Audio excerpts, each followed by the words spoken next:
Alrighty. Everybody, welcome to the City of Saginaw Planning and Zoning Commission meeting. I am going to bring this meeting to start at 6:04 p.m. And we're going to do a roll call to establish quorum. Miss Vivian Anderson, place 1. Present. Benjamin Guttery, place 2, present. Mr. Peter Drolet, place 3. Present. Place 4 is currently vacant. Mr. Valvisas, place 5. Present. John Hardy, first alternate. All right, show that he is not here. And Miss Rebecca Arrington, second alternate. All right, welcome. All righty, we do have a quorum. Then I'm going to open it up to audience participation at 6:05 p.m. and note anyone that's here for a particular item will also have individual times to speak before your item as well. But if anybody just wants to speak in general, you can also come up. Then I'm going to go to 1C, which is approval of the minutes from our last meeting. It was a special called meeting on May 19th, 2026. Has everyone had a chance to kind of peek over the meeting minutes? Did anyone notice anything that needed to be changed? And if not, I will entertain a motion. I'll make a motion that we approve the amendments, the meeting from last week. Okay, do I have a second? I'll second. Thank y'all. All right, we'll vote.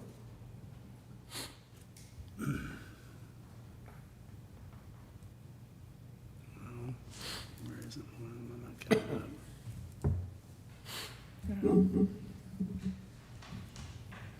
There we go.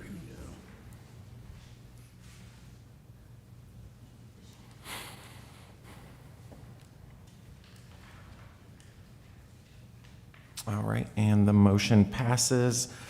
Then we're going to go to our business section, section 2A, discussion regarding a P&Z workshop.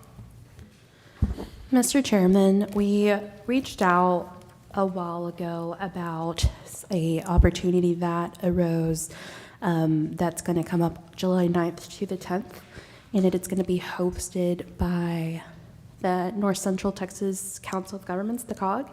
And so we know we sent it via email, but we hadn't received a lot of answers, so we just wanted to chat with y'all in person and see if y'all were interested in attending that. That one is in Arlington, so I know that it's a little bit farther, and it's during the work day, the work week. So we also kind of wanted to just let y'all know that there's another opportunity of bringing someone in and having them kind of go more into detail as well. So we have both options. Just wanted to see what y'all were feeling, if y'all were wanting to attend that one, or if y'all prefer to have someone, or if y'all wanted to have both options. So Thank you for researching that and presenting it. I'm self-employed, so I'm a little more flexible in what my kind of days and times are. So I had told the city staff that I'm kind of available for whatever the rest of the commission would like to do. That being said, do you have an idea of the time that it would be? I looked up July 9th and 10th as a Thursday and Friday. Right, correct. Maybe that might help people it says decide. it's open from 9 to 4 with lunch being available. Okay.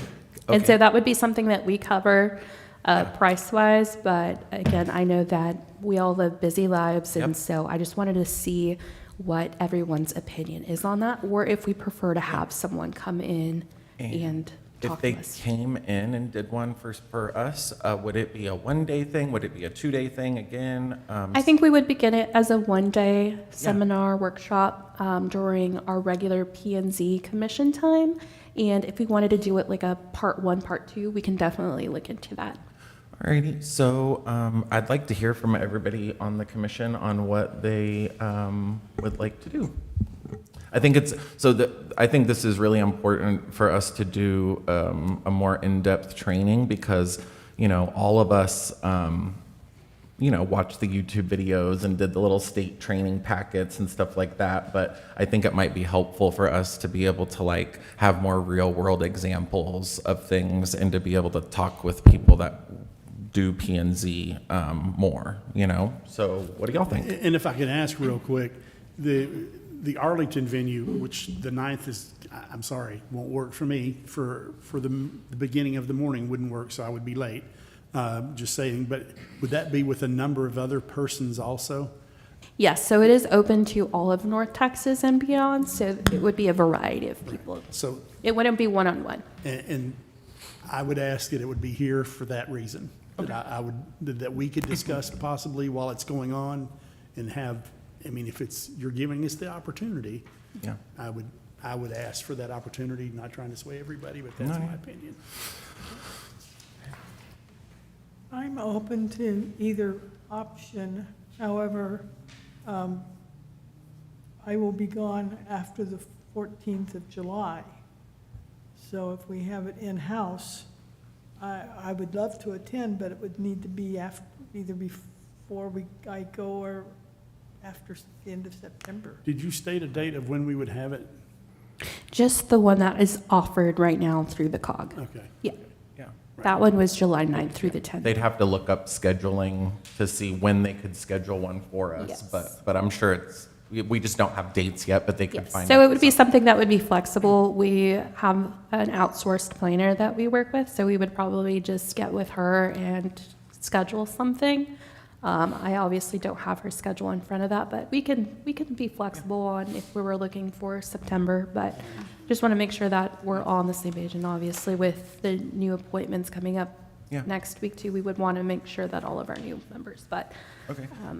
Can Mr. Visas and Ms. Arrington, can I hear from y'all too? Yeah, I would be, obviously, I like the opportunity, but I'd be open to getting it done here versus going down there. I think it would pose a challenge for me, schedule-wise. So we have kind of like 3 flexibles and 1 for sure would need to be here. And Ms. Arrington, I am flexible, but I think that if it's more convenient for everyone to be here in Saginaw as a one site, yeah, that it would be more effective so that everybody can be working as a team together so we can learn at the same time. yeah, The planning for real life, everyday, situations, I think that is good that we have it. And if she can see if they can even, maybe adapt to another time, if the ones that are not flexible to be able to be here, that would be Yeah. okay, great. So it looks like we're gonna want, as a team, to have it here in Saginaw. And I guess I have one other question. Would some of us, if we were able to go, yes, so we would still want to have that available to y'all if y'all wanted to. So that was going to be my next Got it, question, yeah. just if y'all would like to raise your hand if you are interested in attending those. Again, that's, And my next question was gonna be, can we carpool, or would that be breaking like a quorum if some of us drove together to it? I just wanted to put it y'all out could there. carpool as long as there's less than the quorum amount. Gotcha. I wanted just to make sure everybody knew that. Yes, Yeah. yes. Yeah. Okay. So, So if y'all could just have a, oh, sorry. yeah, I'm very interested in going just because I know the North Central Texas Council of Governments is, they're like the big regional planners. Like they're the ones that, they just funded the new Tex Rail stop that's going to extend from downtown Fort Worth to the hospital district. They're the ones that are doing like the high-speed rail, or like whenever you hear about like the trails getting connected between cities, that's them. They helped fund the bridge that we have. Like, whenever there's a little bit that needs to be done, they kind of come in and they help the whole region like talk to each other. Like if the county, the state, the city isn't talking, and so I would be interested in at least being a part of something like that if I could. Yes. And then just as a kind reminder, if we can all talk into our mics, we are recording these, so just please make sure that we turn them on, talk, and That way everyone can hear us in the audience. But if we can have a list of hands of just how many people would be interested in still participating in the COG, then I can go ahead and purchase the tickets. Meeting in what? I'm sorry? So The event, the in-person event. if you can go to the 9th and 10th, you're allowed to go, but we're still going to do something here in Saginaw. So she wants to know who wants them to purchase tickets for us for the 9th and 10th. Yes. And again, y'all don't have to go, but if you can, just let me know and then I My will. schedule- I'll get my schedule changed. I'm going to do something for that, the 9th. We'll work it out. I will go.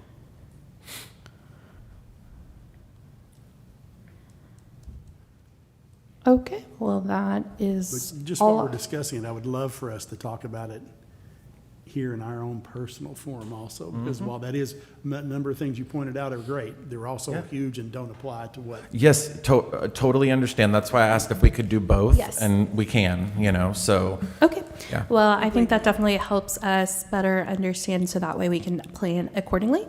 So that is the end of that. okay, great. All righty, so basically, yes, ma'am? I want a carpool. Okay, got it, yeah, we'll try to coordinate that. And just to be, so a quorum is 3 or more. So we got to work that out, but we, yeah. Yeah, I appreciate everybody making time to do this, because I know we're all volunteers, so, but I think this will be great for all of us. And, yeah, let's get that on the books. And then the staff is going to work on dates with the in-house planner. And so everybody on the commission, watch your emails, because I have a feeling what's going to happen is they're going to email us with 3 availabilities, and we'll need to respond to the staff as soon as possible on what our preferred date is. That way they can schedule with this person, because this person goes around to different cities, and so the sooner we can book her and like lock her in, the better for everybody involved. So just watch your emails. Alrighty, so I'm gonna close out the business section at 6:16 p.m. And then we are going to go to our public hearings. Section 3A, consideration and action regarding a specific use permit, SUP, to allow the operation of an ice/water kiosk at 345 North Saginaw Boulevard.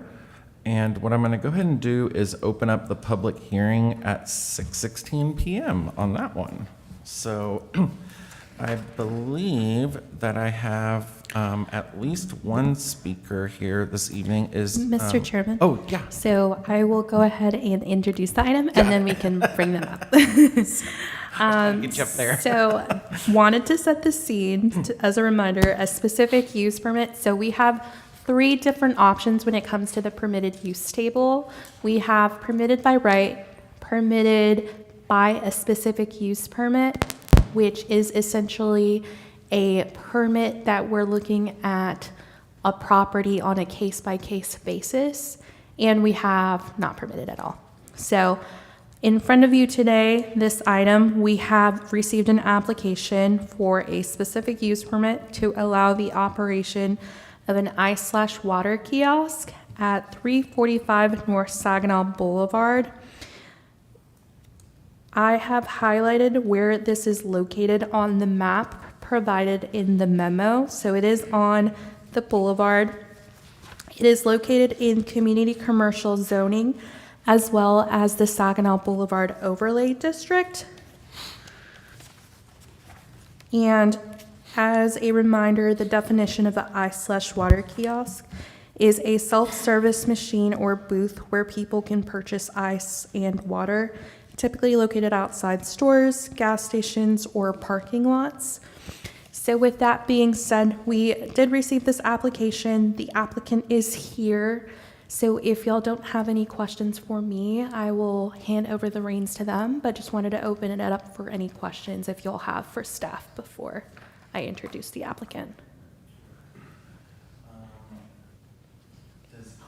Excuse me, does anybody have any questions for the staff before I ask the applicant to come up? We're still going to talk about it amongst ourselves after, but just if anybody had a burning question.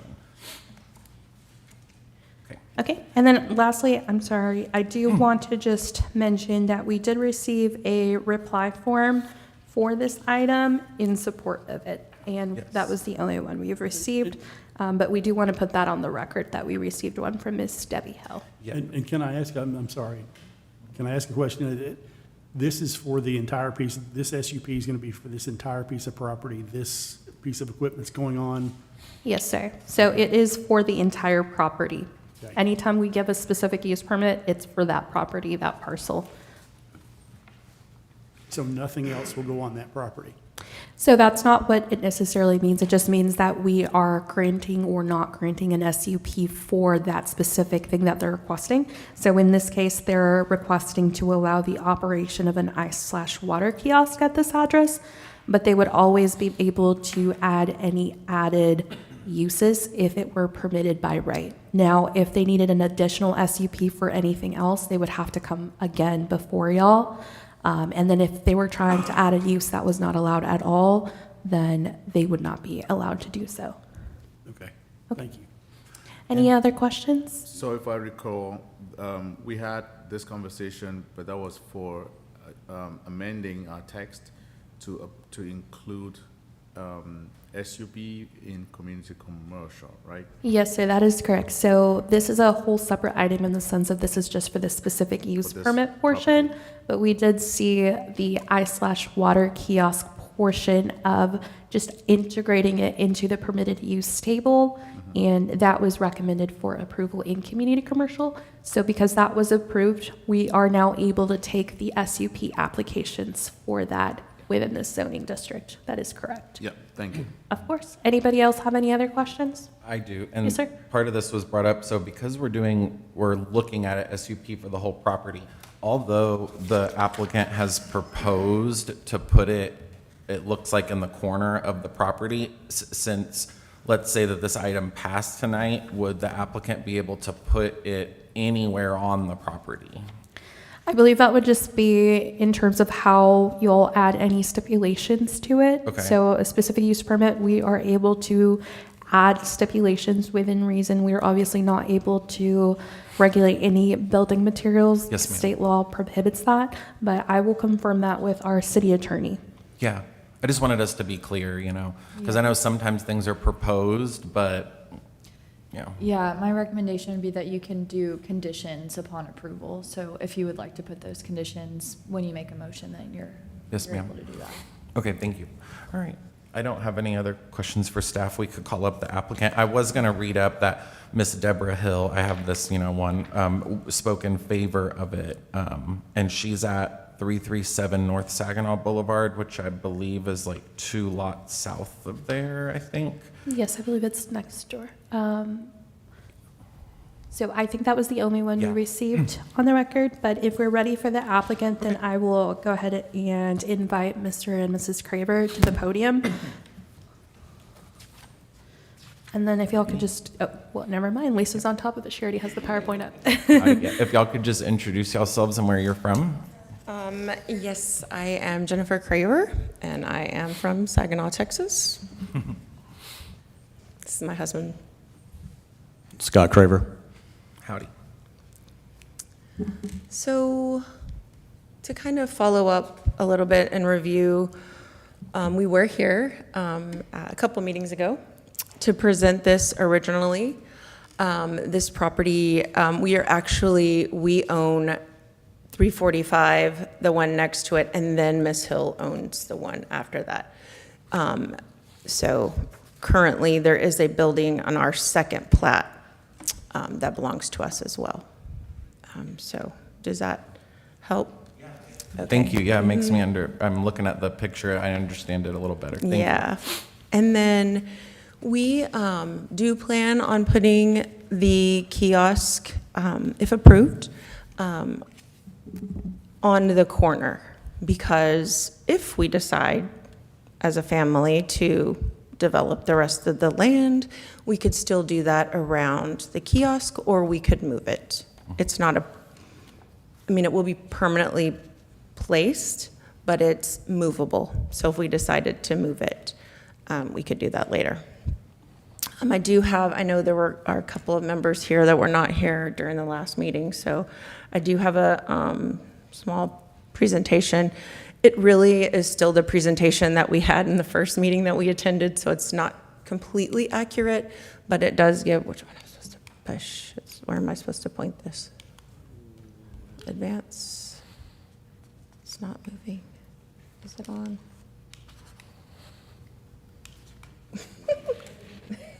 Oh, there we go. Somebody else move it? Oh, where am I supposed to point it? Oh, is it not working? Oh, it's working. Okay. Okay. Anywho, just a little bit about the property. My family has owned it since 1958. My grandfather purchased it. It's approximately 2 acres. We own it since then. It's historically been used for small business. My grandmother had a laundromat there. We had some rental properties that were on the lots, and then also we had a couple of businesses that used to have a saddle shop on it, and then there was a paint and body shop there that for many years was on the location as well.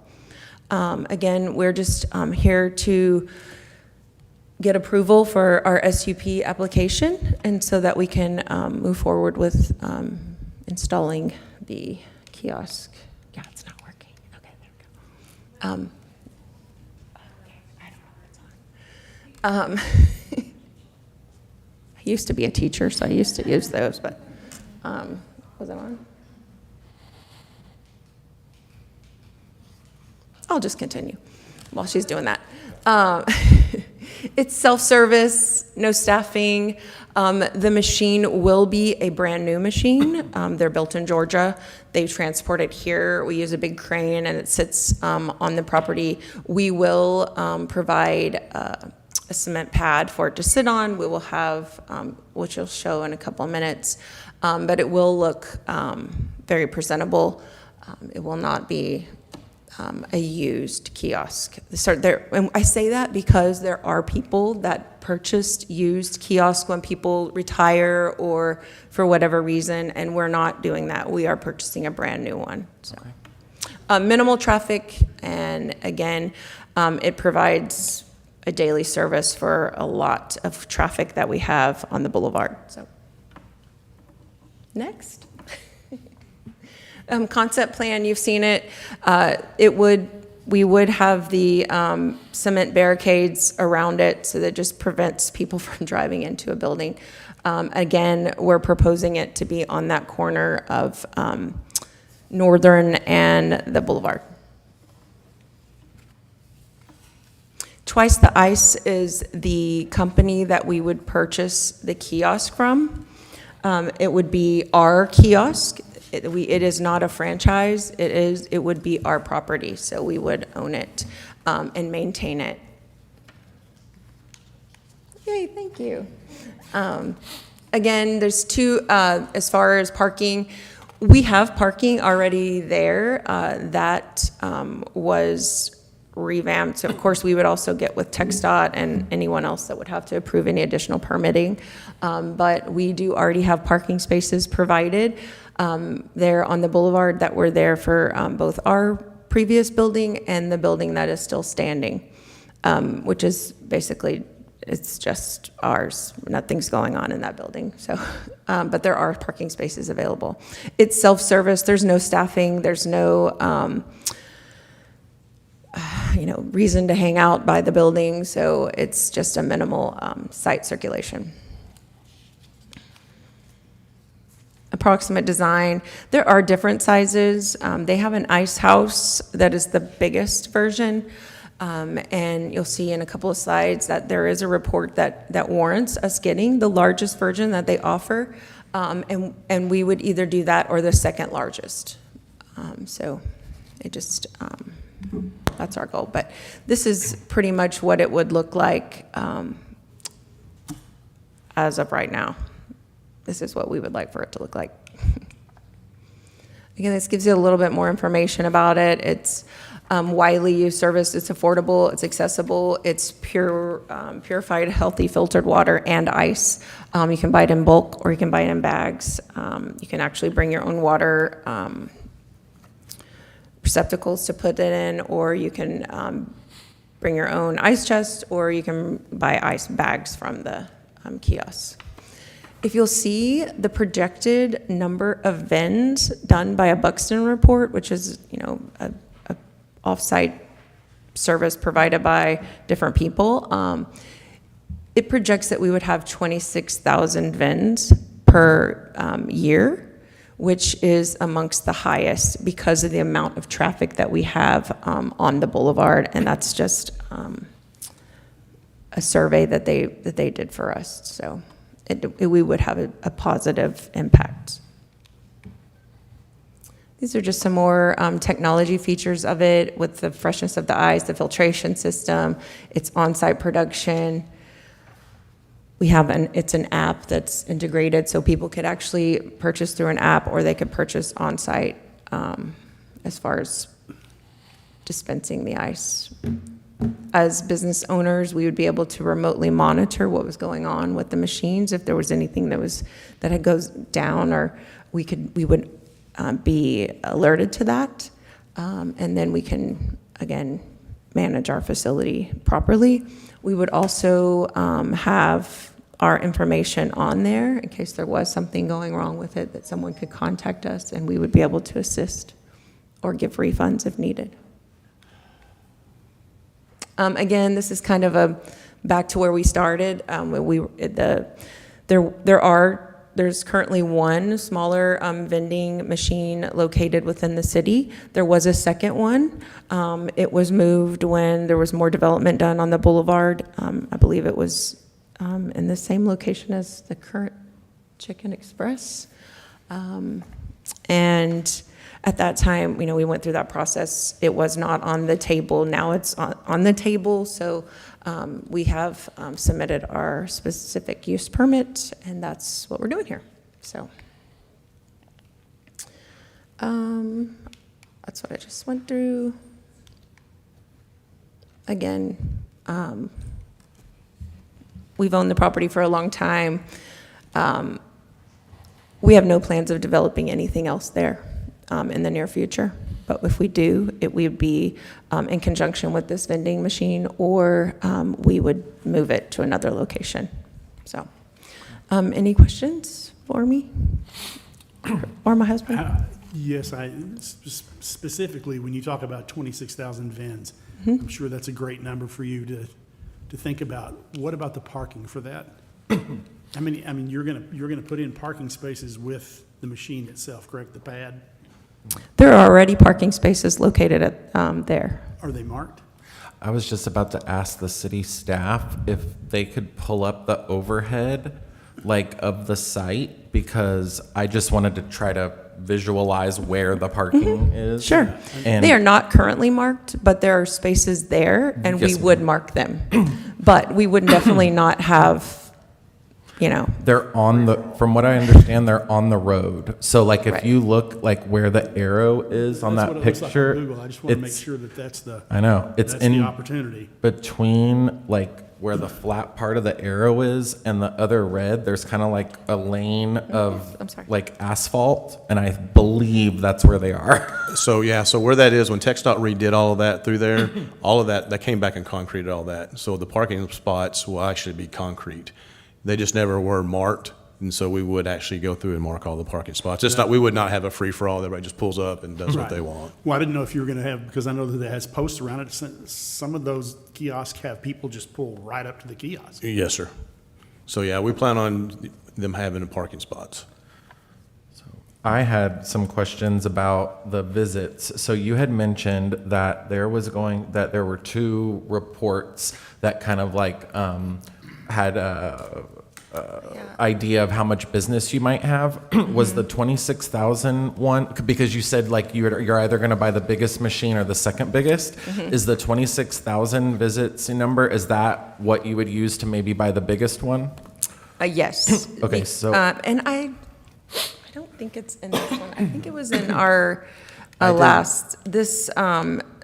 I updated the slide deck Yeah. for the council meeting, but it didn't, this is not that one. I actually included the report in there. So just doing the math, 26,000 divided by 365 Be is 72 visits a day. 72 visits a day, Yeah, right. about 3 visits an hour. Yeah. And typically, you're going to see those early morning, especially when construction workers or people that are working long hours will go and fill up their coolers because they're out in the heat and whatnot. And you'll get an early morning crew probably, and then as they go throughout the day, different things. And then, of course, you're going to see an influx of visits during holidays, special occasions. I know when I have people over my house, I'm always like, can you bring ice? So they're guaranteed to show up, things of that nature. So that's kind of, it would just kind of balance itself out. Right now, I'm sorry. And again, so how many parking slots are you going to have? I read 2. We would probably have 2, but we could mark more than 2 if needed, if we find it, because we have parking that goes, we own both lots. So I just don't feel like we'll need as many, because there won't be that, I just don't feel like there's going to be times where there's a big line of people that are lined up. And my question about it is, we have people pulling up parallel, and then somebody you are going to have we'd have tons of construction people. Oh, we have parked people out. parked there all And the they're gonna time. have long vehicles with them, and they're going to go, oh, this is great, I'm just going to pull straight in here. And it may affect your other building, but that's why I think. There's no business in the other building currently, but we do have people pull in all the time and park there and take breaks, talk on their phone, all of those things, and they pull in parallel as you're saying. But we would mark them so they would be straight in parking spaces. And if they're straight in and if they still have a longer vehicle, they would still have plenty of room to pull in that way straight as in, well. angled, whatever, I'm just, Yeah. as far as that they're marked. Right. Do you want to speak to that? Yeah, just off the top of my head, just thinking about that, there could probably be at least a dozen parking spots marked there. Because you have a lot of space. Yes, sir. I am familiar with the space, so. The only lighting that is going to be on the site is on that top overhang, correct? That's going to be shining down? That's if you can see them, they're like little cup lightings. Yep, okay. And then once we get approved for our specific use permit, then we would also assess if we need additional lighting. And that would be something that we could definitely put in. I believe there is a street light on the corner there. Is there a street light? Yeah, because I just noticed in the picture, the concept plan picture, that the motel is across the street, and I can imagine, people need nice, walking over there kind of thing. There is a lot of foot traffic, Yeah. Okay. but I do believe there is a street light there on the corner of Northern and the Boulevard. But at this time, you And have no plans for development of either of those lots? No, ma'am. Yeah, feel free. You can ask any questions you want. What about the noise and operational impact during the nighttime, when everybody has actually left, regular work hours? I wanted to ask the staff, does the staff anticipate any noise or operational impact, adjacent to the properties?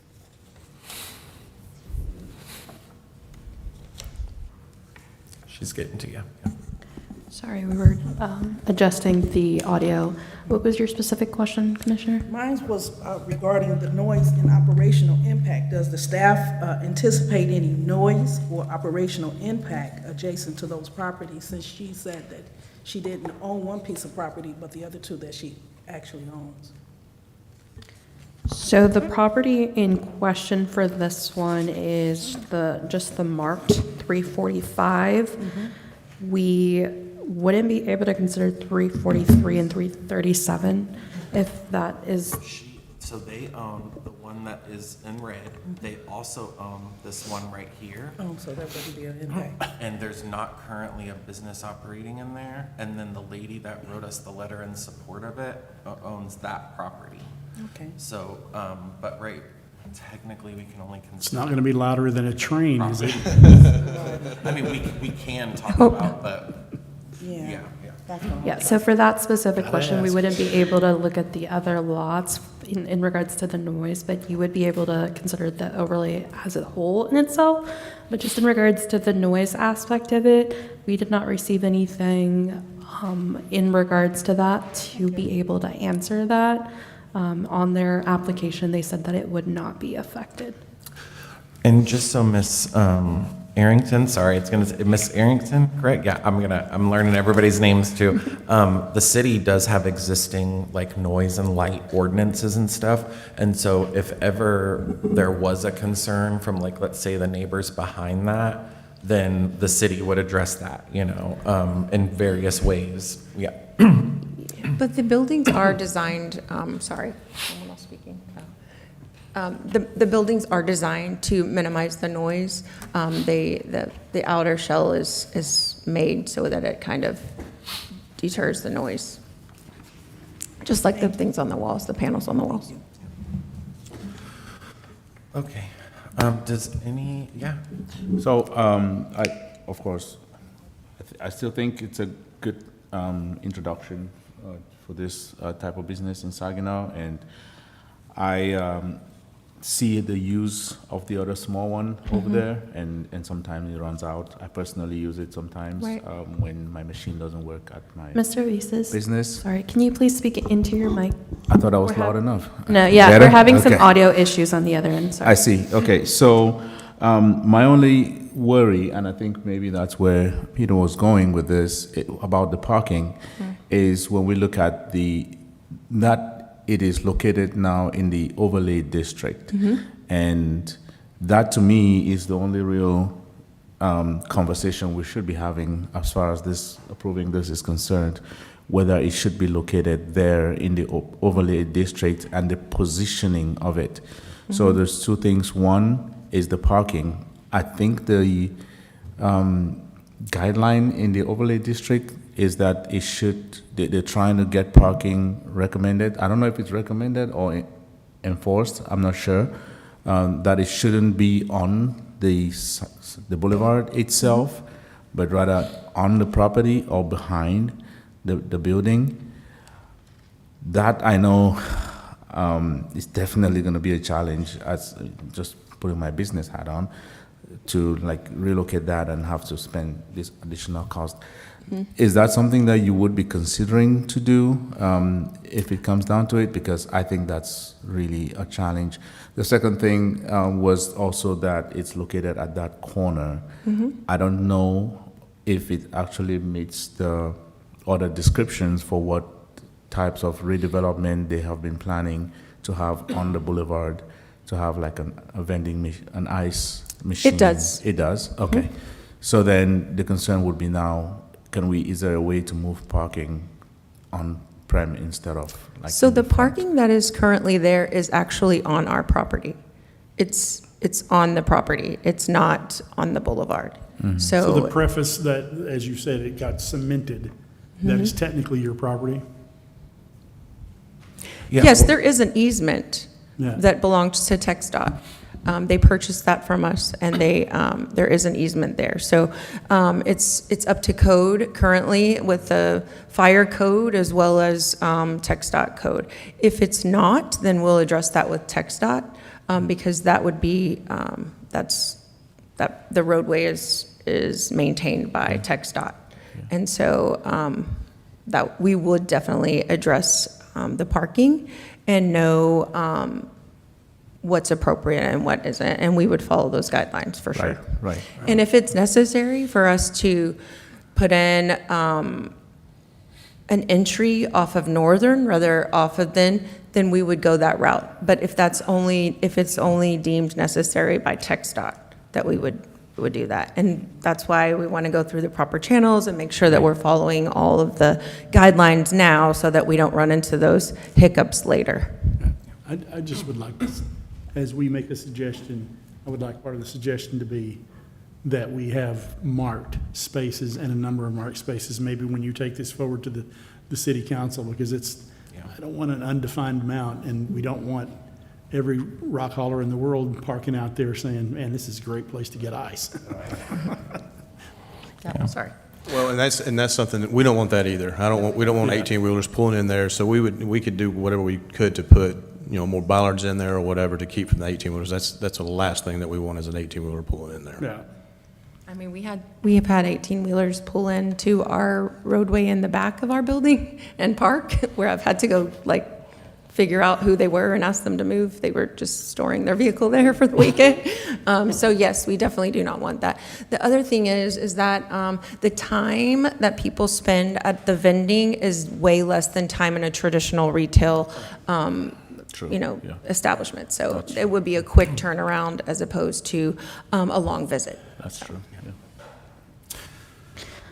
Mr. Commissioner, we were able to bring up just the map view for all of y'all to follow along. Yeah. So Okay. just wanted to let you know.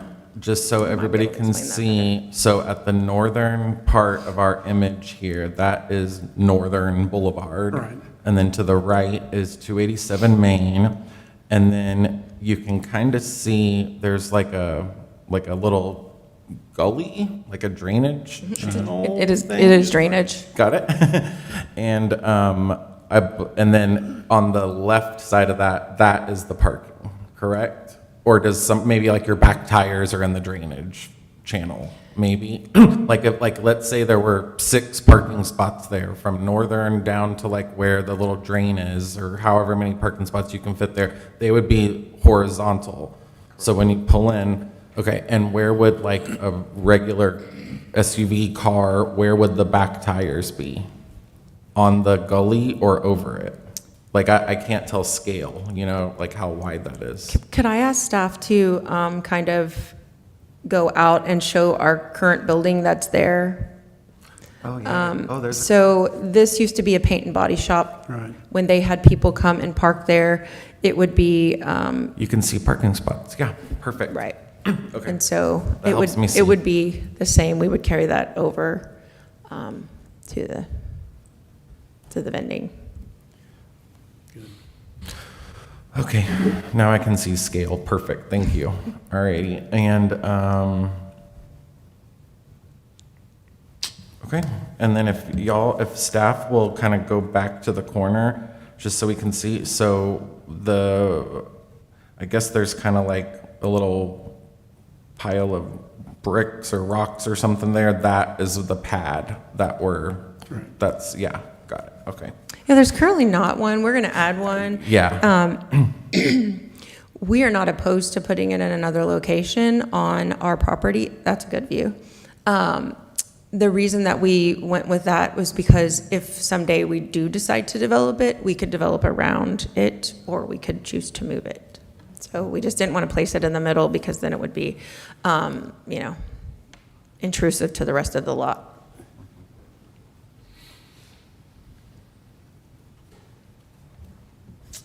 All right, does anyone on the commission have any other questions for the applicant? Just a reminder, we're gonna have our own discussion on the commission, but now's the time if we have any questions for the applicant.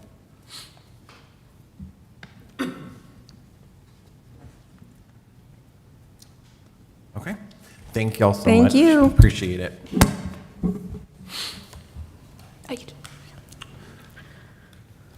Okay, so if I'm not mistaken, I'm gonna close, We would just like to open it up for anybody in the audience, if we have anyone available to anyone talk in the about this, or audience, anyone in the audience would like to speak about item 3A?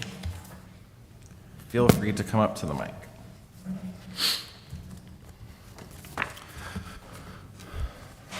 Okay, and if not, then I'm going to close the public hearing portion of item 3A at 6:48 PM.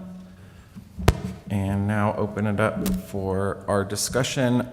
So, all right, I looked up what my colleague, Mr. Visas, was talking about on the Saginaw Boulevard corridor overlay district. And what it says in there, and it says Saginaw Boulevard corridor policies. It says, encourage the development of connected sidewalk network along Saginaw Boulevard with safe ADA accessible cross-street pedestrian crossings. It also says locate parking on the sides, rear, or in the center of the development as opposed to the front. So that's kind of what it says as far as policy. Other than that, there's a lot of kind of, marketing fluff language about like mixed use and, like that kind of thing. But that's all that I could find as far as like policy.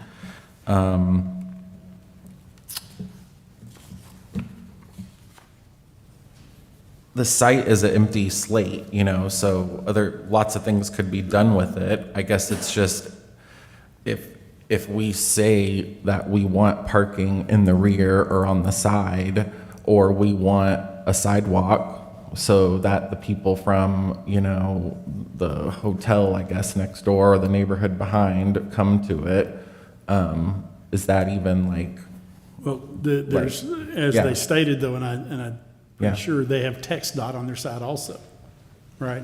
So they have parking spots there now. right, but yes, So they could fulfill those parking spots, and that is my wish, is that they would state that whenever they come forward, we're gonna have this many parking spots and where they're gonna be. It may be convenient for them to put something in the back of it where people could walk up, and yeah. that's gonna be your marketing and how you're gonna get your business done. Yeah. It's just so TxDOT has owned and run Business 287 since before the overlay district came in. So the overlay district came in 2019, and then in 2022, I guess they kind of like updated it. And that's really the only policy that I'm seeing, because it specifically says as opposed to in front. So that's where these parking spots naturally are right now, is Right. in front.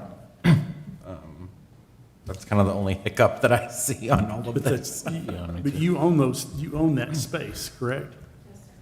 You own the space of the parking lots? Yes, sir. Okay. Yeah, it's part of their land. Yeah. Right. Yeah. So it technically is on their land. Yeah.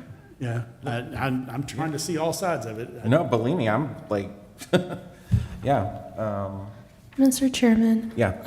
in regards to just the regulations, in regards to parking, I just do want to say that, so the Saginaw Overlay District has its own regulations, and then we have our own city standard regulations, and so we would be looking, if action were to be taken on this, and if it were approved, theoretically, GRC would be looking at this as a scope to see if they're in conformance with landscaping, parkings, and all of those things of that nature. And that's typically done through the civil process and the architectural process. So I do want to just let y'all know that parking would be covered by staff. I don't think we would add any additional stipulations to the parking, I think, is what Brendan's suggestion was at the last one. I don't want to quote him, but I do want you to know that you can add any stipulations that you seem fit, but I do want to let y'all know that from a DRC perspective, that is something that we would take into account when we are looking through their civils and their architectural aspects, and we cannot approve that unless they meet the minimum requirements. But yes, sir. We won't beat it to death then, and we at least had the Yeah. thought- I we at just least had the was- thought process, and was Yes. wondering how it's gonna. I read over the whole Saginaw Overlay District part, and that was the only mesh that hiccup that I saw in it, was about the parking being in front.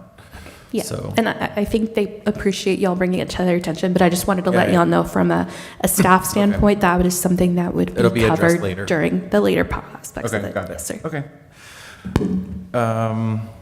Yeah, look, I think the owners of the land, they've owned this land for a long time. It's been in their family for a very long time.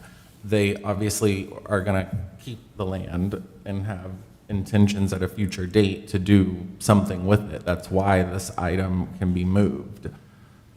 They're putting it on a pad, but it can be moved with a crane. So if some, mixed-use Hilton Chili's or something wants to buy this from them or develop with them, they can do that at a later date if they want to. We're just looking at what they're doing right now, you know? And, I mean, there's other departments in the city that are gonna address other things, like city staff said. So, such as parking or noise or, you know, those kind of things. Ben, So, yeah. what about landscaping? So, again, it's, Did you say landscaping is also handled? Yes, sir. Landscaping is part of it. If you all had any other like stipulations, again, y'all could add that, but we, as staff, have our own regulations that we have to abide by. Yeah, I mean, that was, that was my only concern. Well, it wasn't the only one. I talked also about the location of the machine itself.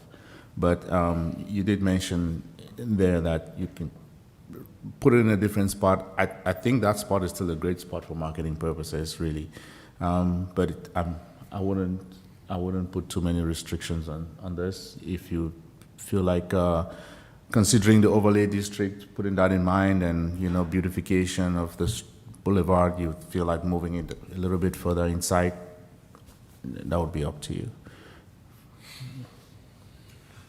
so what the staff said is that there are minimums that every business has to meet for landscaping. I think it's probably based on like the size of the building, the size of the impact on the lot. But if there's something that you wanted to add or mention and see if somebody else on the commission wants to second that, you know, you can propose that, you know, if you want to add bushes or flowers or something on the corner, you know.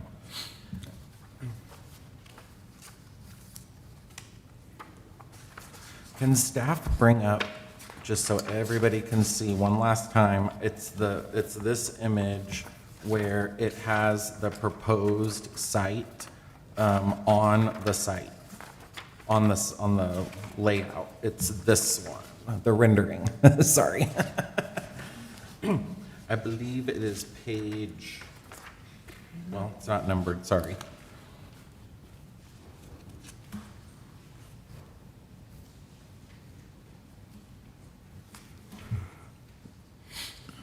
Okay, so if everybody sees that where the blue rectangle is, that's generally where they're planning on putting it. So it's not right up on the corner and it's not right up on the, you know, it's kind of 2/3 of the way from the south side, you know, yeah.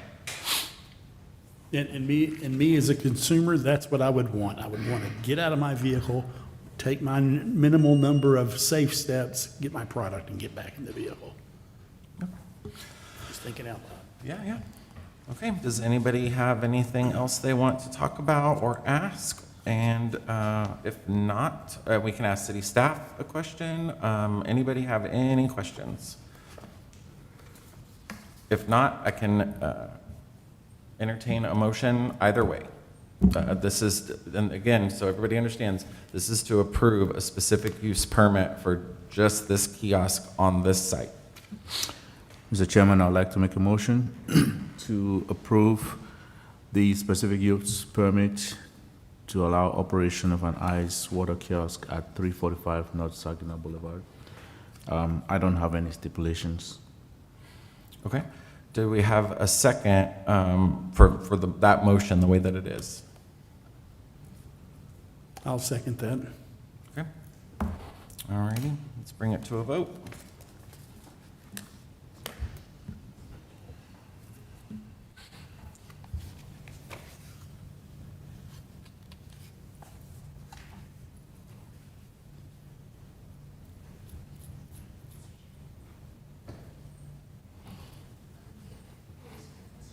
I don't have anything on my screen.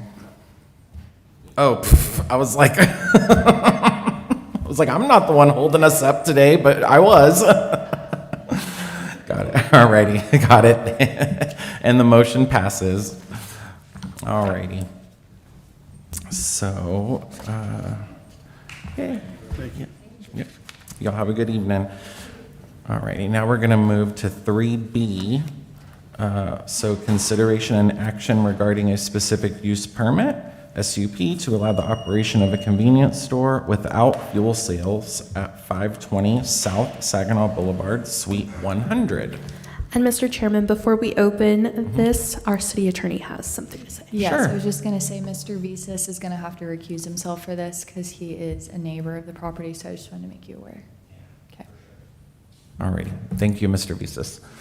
Yep, we'll see you in a little bit.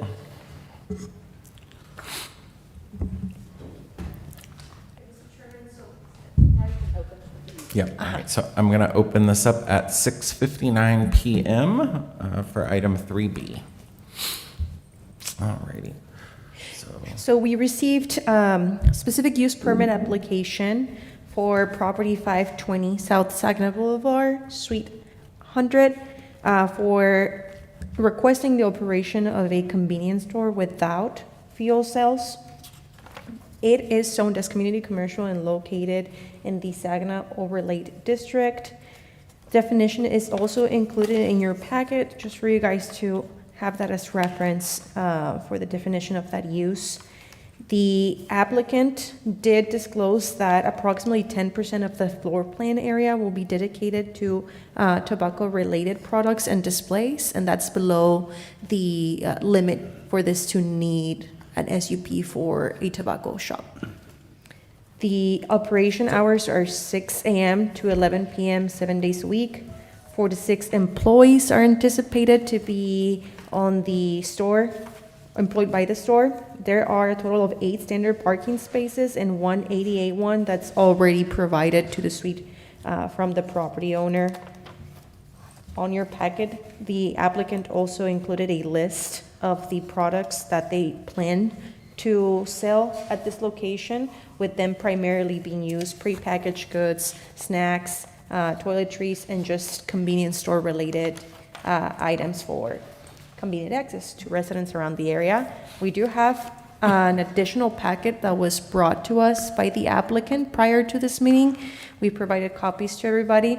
So it seems that they have just added a more detailed rendering of the proposed frontage and signage of the store, and site plan that outlays where the checkout area would be, the beverage and coolers, employee room, as well as the racks for snacks, chips, and the other grocery goods that will be provided. But again, the applicant's also here, so if you guys don't have any questions for me, I'll introduce him so that he can take over. I did have a question for staff, just because we brought up, so tobacco and tobacco products and accessories will be sold here, but because they plan on their sales not reaching a certain threshold of this item, of that category of items, they don't have to apply for like some special tobacco permit. So it's not based on the estimated sales of tobacco products, it's based on the percentage of tobacco products that will be sold. So the percentage of total items in the store, only 10% will be tobacco products. Got it. That would include zip-zag rolling papers, big lighters, clipper lighters, which are included on that packet. And just FYI, this was something that was discussed with staff before an application was submitted, and based on the 10% limit of products that will be sold, it didn't action a specific use permit for a tobacco shop. Okay. And within the language of the specific use permit, if you want it to be specific, it's included already, like the 10% language, but if you want Yeah. to also include that on your motion to. Yeah. And you can kind of see Ensure that- it on like the floor plan too, like it's just up at the front checkout counter, I believe, like, so, okay, I just wanted to make sure because I heard that. Okay, thank you, staff. All righty, let me get it over here. So, okay. So if we could have the applicant, if there's an applicant available, could we have an applicant come up to speak with us? Yep.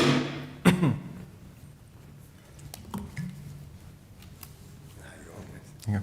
Hi, sir. If you could introduce yourself and tell us where you're from, please, because we record the meetings. Yep. Okay, Ahmad Muhawish, I'm from Grand Prairie, Texas. Thank you so much. If you could kind of just describe to us your application and what you plan on doing here in the city. Okay, thank you for the opportunity to present our request for a special permit.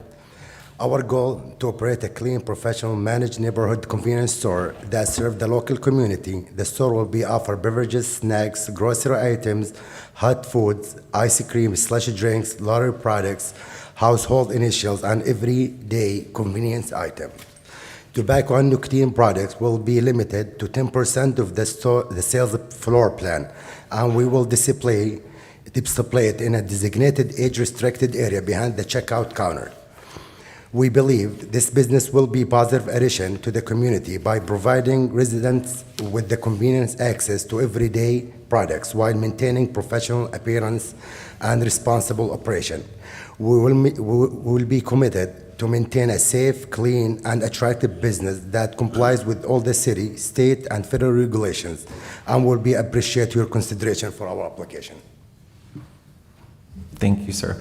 So this, I know that, this is kind of like a rendering of it, and I know that it's not too exact, but this is in the shopping center that has like the Wingstop and the Dollar Correct. General and all that? Correct. So are you or the shopping center owner planning on like updating the facade of the building, like to kind of match some of this, or is this just like a representation? Yeah, just a representation how Okay. the storefront's gonna look like. The sign is gonna be smaller.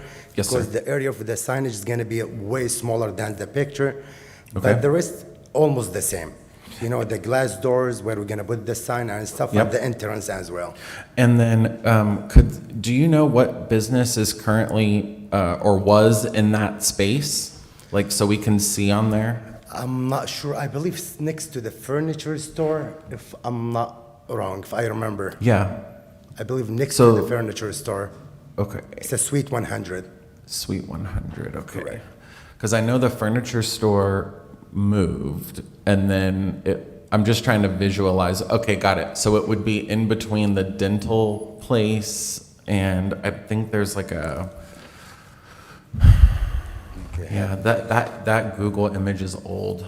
I'm trying just to picture where Suite 100 is. Let's see.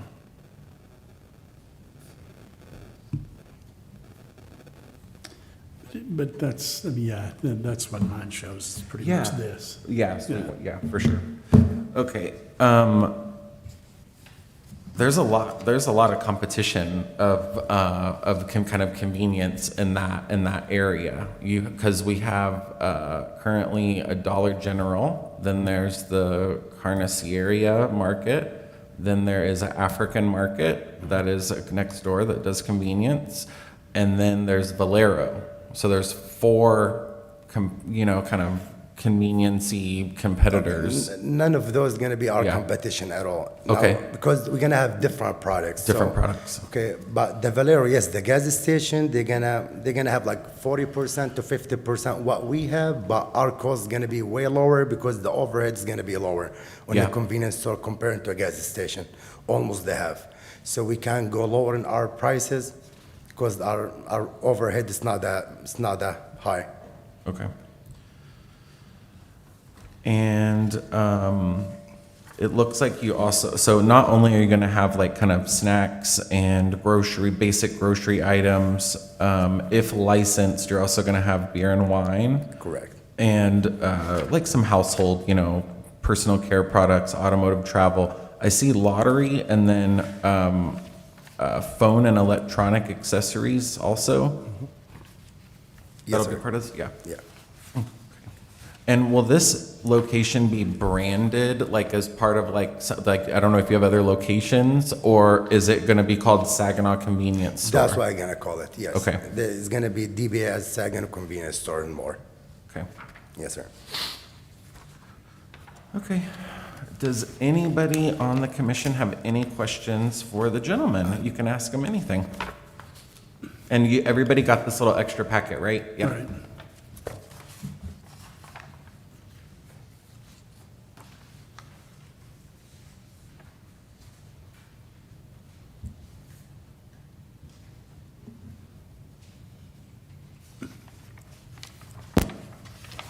Okay, if nobody has any questions for the gentleman, we can let him take a seat and then discuss it amongst ourselves, or see if anyone in the audience has any comments. Yeah? Everybody okay? Okay, thank you so much for your time, sir. Thank you. All right, so I will open this up for, I believe I'm opening it up for public discussion. To the audience. Yeah, to so the then you audience. Yeah, it's 7:08 PM. So if anyone in the audience would like to speak on item 3B, please feel free to come to the microphone. Mr. Chairman, we also wanted to note we didn't receive any reply forms for this item, Thank you. I didn't see any, but I know sometimes they come in last minute, yeah. just for the record. All right. Okay, and if nobody wanted to speak, I will close that at 7:09 PM, and then I'm gonna open it up for us to discuss item 3B. So, yeah. I have one question, Madam Chair. Just make sure we gotta speak into this, and the reason why is because not only people watch this like on YouTube later, but also they transcribe it for people that can't hear, and so it like writes it like what we're saying. Yeah, that's why we're sticklers on talking into the microphone. Yes, I have one question. Were there any public comments or submitted regarding this applicant? we didn't. Okay. We didn't have any public comment submitted. Great, and we got all the last documents that this was it? That was received today, right before the meeting from the applicant, yes.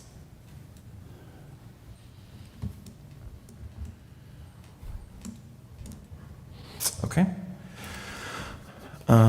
Like I mentioned, I mean, there's a lot of kind of, I call it convenience-y, service-y businesses in the area. But that being said, there appears to be a demand for it.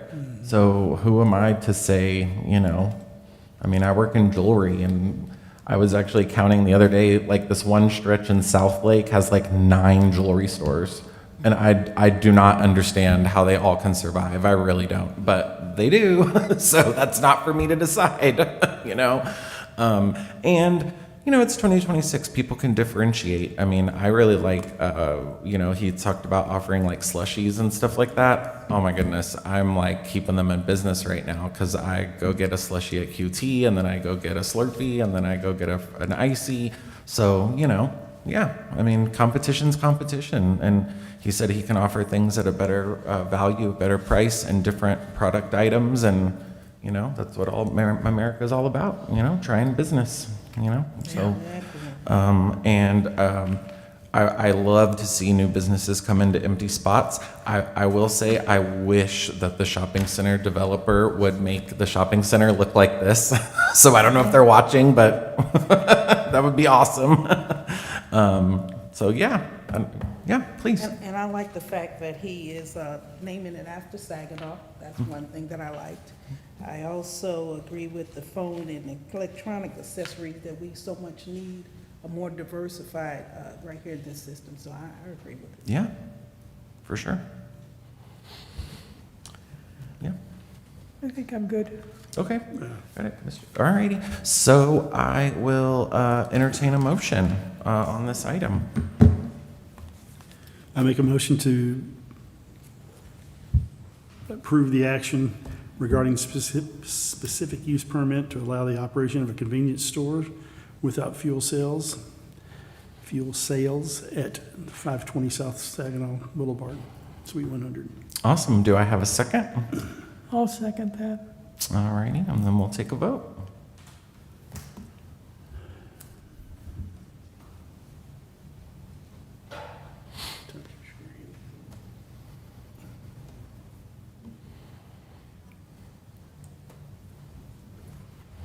All right, and the motion passes. So, all right, congratulations. And yep, wish you all the best. Okay. All righty, and then now we're gonna go to item 3C, consideration and action regarding, hold on. Oh, I have yeah, to tell if you want to get Mr. Visas.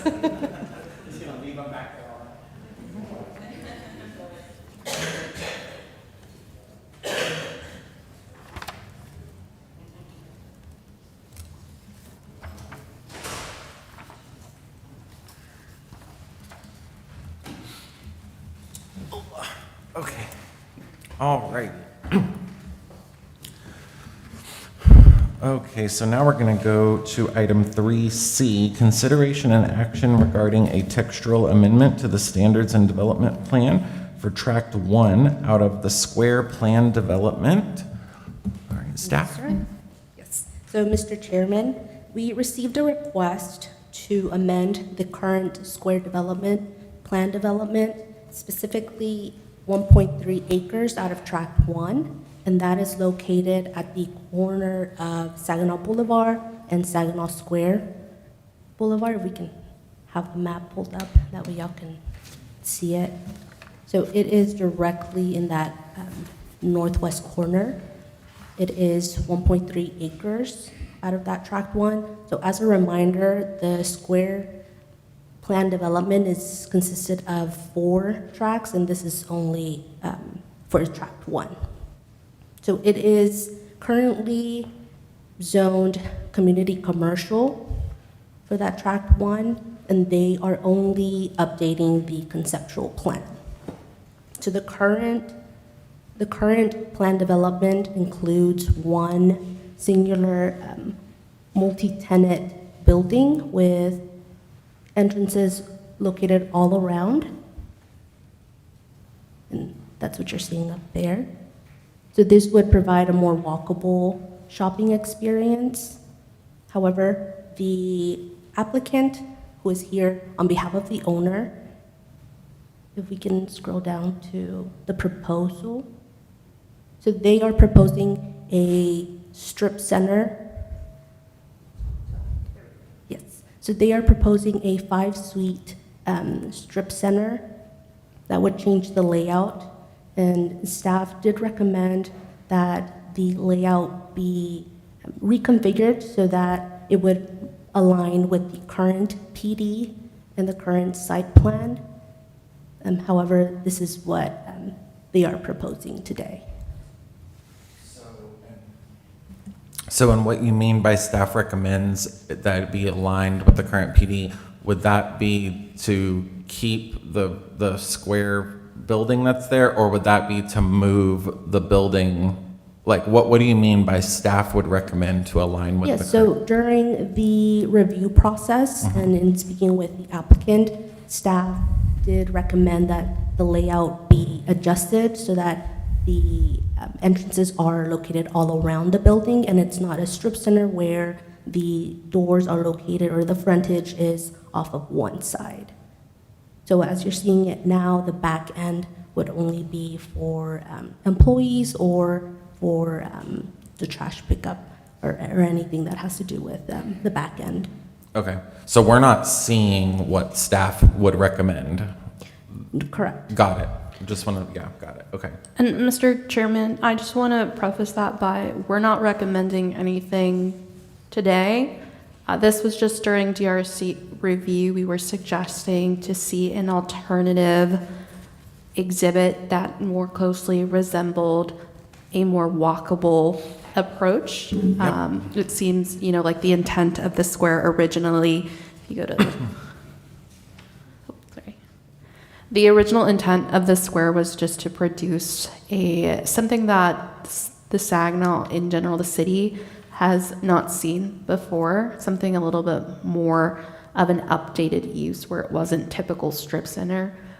We understand that the original configuration, it seems that there were, like Ms. Hernandez suggested, there was 3 different entrances so that essentially there was no frontage. It was frontage on all sides.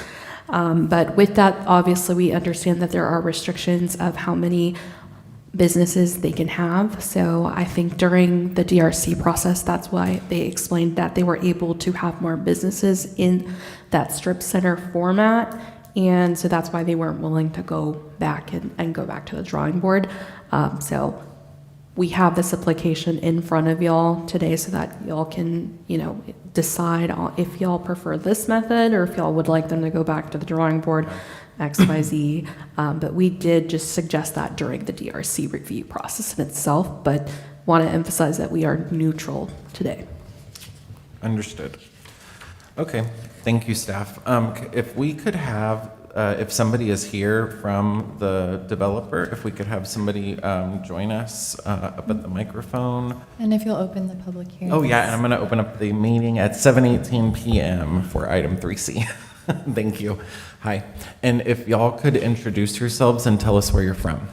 Good evening. My name is Kevin Cho. I represent the ownership of the lot, and I'm from Carrollton, Texas. Okay, nice to meet you. Hi, I'm Chang Sun. I'm an architect for this project. I'm supporting this team. Okay, thank you. So, I've been on this commission for a while. I remember when Saginaw. So you probably remember this project. Then. I very much remember this project. That's great. And from where I'm coming from, not just as the commissioner of this, whenever I first saw this development, I was an alternate. In fact, I sat all the way down there where you're sitting in that chair. Okay. So I've been here for a minute. And kind of me as a resident, not just as a member of this commission, like I see that the development we've changed it a lot over the years. And a lot of that is because this development was proposed before COVID, you know, and COVID changed everything. Yeah, correct. So I just want everybody on the commission to just kind of get caught up where we're at. And I know what staff might say, and lawyer might say, you know, we're only considering this lot. But I do want everybody just to be aware of this whole development as part of one thing. The city, you know, split with the developer 50-50 to build Saginaw Square Road through, okay? So that means taxpayers funded half of the road. The developers paid for the other half of the road. Can we go back to the whole development?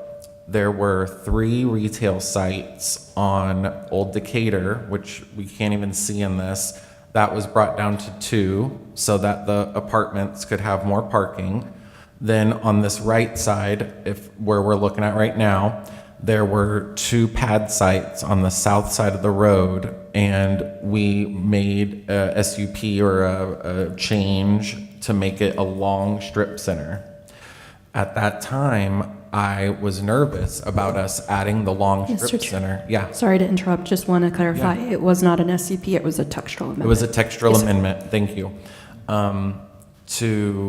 To put in the long strip center that's already being built on the southern side of the road.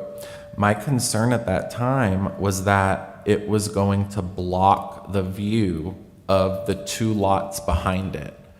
Because now we have this long building that's blocking the 2 lots behind it. And that would be my concern here as well, that although, and we could get up to 5 businesses, because if somebody comes in and wants to lease 2 or 3 of those spots, you'll lease it to them, correct? Yes. I mean, yes. So we could end up with 2 businesses in there, but you know, is that we would be blocking the view of the other, you know, which this is part of a whole development. This is called the square development. So although we're considering this textural amendment to just the lot that's surrounded in red, we do need to, I believe we need to still consider visibility, how traffic flows, all that around it, just like staff is saying about like walkability on this lot. And if we put a rectangle building there, I mean, which business is going to want to go into the retail restaurant and the activity play area that's behind that? You know, I'm assuming the developer for the whole thing, correct? And you're representing the landowner for the whole thing. Correct. So has that kind of been thought of, or? Well, I mean, initially, there was a building there. It wasn't specified on our PD. I think it was more conceptual at that time on how we, saw how the lots going to be aligned and that sort of stuff. Yeah. So there was really no actual size of the building, although if you look at the renderings of how the PD was passed, there was still a retail building there. We didn't specify, what it was or what the actual usage was, but it was a retail I guess our proposal is to kind of enlarge it, and I guess I could kind of understand your standpoint that it may block the view of the lots behind us. However, even previous, there was still a building there, maybe a little bit smaller, at least on the conceptual drawings. And so on the wing of, I guess, south and north and south, there could have been some visibility off of 287. Yeah. And since we enlarged it and try to make it the best use for that lot, however, coming down on 287, I'm not sure how much that visibility. Obviously, we still own the lots behind it, right? So we still have to consider that in the future, however we develop it, or future buyers may come in and try to develop those lots. How much of visibility did we block by trying to place this building? And, you know, I mean, we did consider that, but we also considered the fact that, especially this is fronting 287, we needed the best use possible for this lot. Especially it being 1.3 acres. Obviously, if you look at the rendering, on the north side, there's a triangular section that we can't develop because of the easement. So it actually hasn't been enlarged to the configuration of the lot itself, right? Right. Right where the north end of our current proposed building is where there's a sewer easement, so that was the maximum that we could get. But still, there's quite a bit of lot back there, probably a third of an acre, I think, in that triangular formation. And plus with the parking, I don't foresee that it's really blocking the view of the lots behind us. And especially with 287, the traffic speed, I don't know if you actually want somebody to be driving at whatever the speed limit is there, 45 or 50 miles an hour, and start looking, you know, so that was another consideration, right? If it was a local, lower speed, you know, maybe for our development purposes, we might have wanted to see if we could try to minimize the blockage so there's visibility. But I think even if you look at the renderings on the previous PD pass, the proposed building or the lot behind us wasn't really, I guess, I don't know, scale-wise, maybe on the north side, a third of it, depending on how that actual development comes along, might be slightly visible. But I don't think we've really blocked anything. We just, and plus, like you said, on the south side, there was a same strip center, so we're trying to mimic the same development, and that was already open. Will this proposed, but because, you know, you're also part of developing the current strip center to the south that's being built right now, Yes. correct? Are they going to have the same look to them because Yes. of Yes. it being the Mr. Chairman, Yeah. I just wanted to preface with, we can't take the other portions into consideration. We Yeah. would just need to focus on this one. Okay. But we are going to make the facade the same. The facade, okay, got it. I mean, Ben, I'd have a higher concern if it was somebody else owned what's behind him, but they own what's behind them. No, but again, the intent of this development, and let's go back, and I know that it's a PD, and I know that it is conceptual, but the intent of this development was to have a lot of sit-down restaurants and fast casual restaurants. And I just, Well, as far as usage, I mean, that's what we're going to be targeting. Yeah. Even on this building. I know that the building on the south also has stipulation of sit-down fast casual, and I'm kind of helping the leasing aspect of it, and Okay. that's where our main concentration is to probably minimum 2, but I think we're talking with about 3-4 different possible restaurant. But I'm just playing devil's advocate here. Are we judging everything off of Saginaw Boulevard? Are you, you're not taking into consideration No, of the look. Saginaw Square Boulevard coming up? Yeah. I mean, that's going to give us its own look also, correct? Look, I'm pro-business Yeah. wherever the business comes. I just want us to all be aware that the intent of the Square Plan Development District and the reason why taxpayers funded 50% of Saginaw Square Boulevard, and if I'm not mistaken, there's also an incentive that could come from the city, was that we were going to try to target and incentivize getting sit-down restaurants with like a walkable play. I mean, that's why it shows, and I know that it's a planned development, but that's why it shows like activity area and like play trails and like all this kind of stuff. But even the Yeah. building behind it, Yeah. the lot behind it, Yeah. probably more than likely, the face was gonna be the Saginaw Boulevard that we created, right? It was not gonna be facing 287.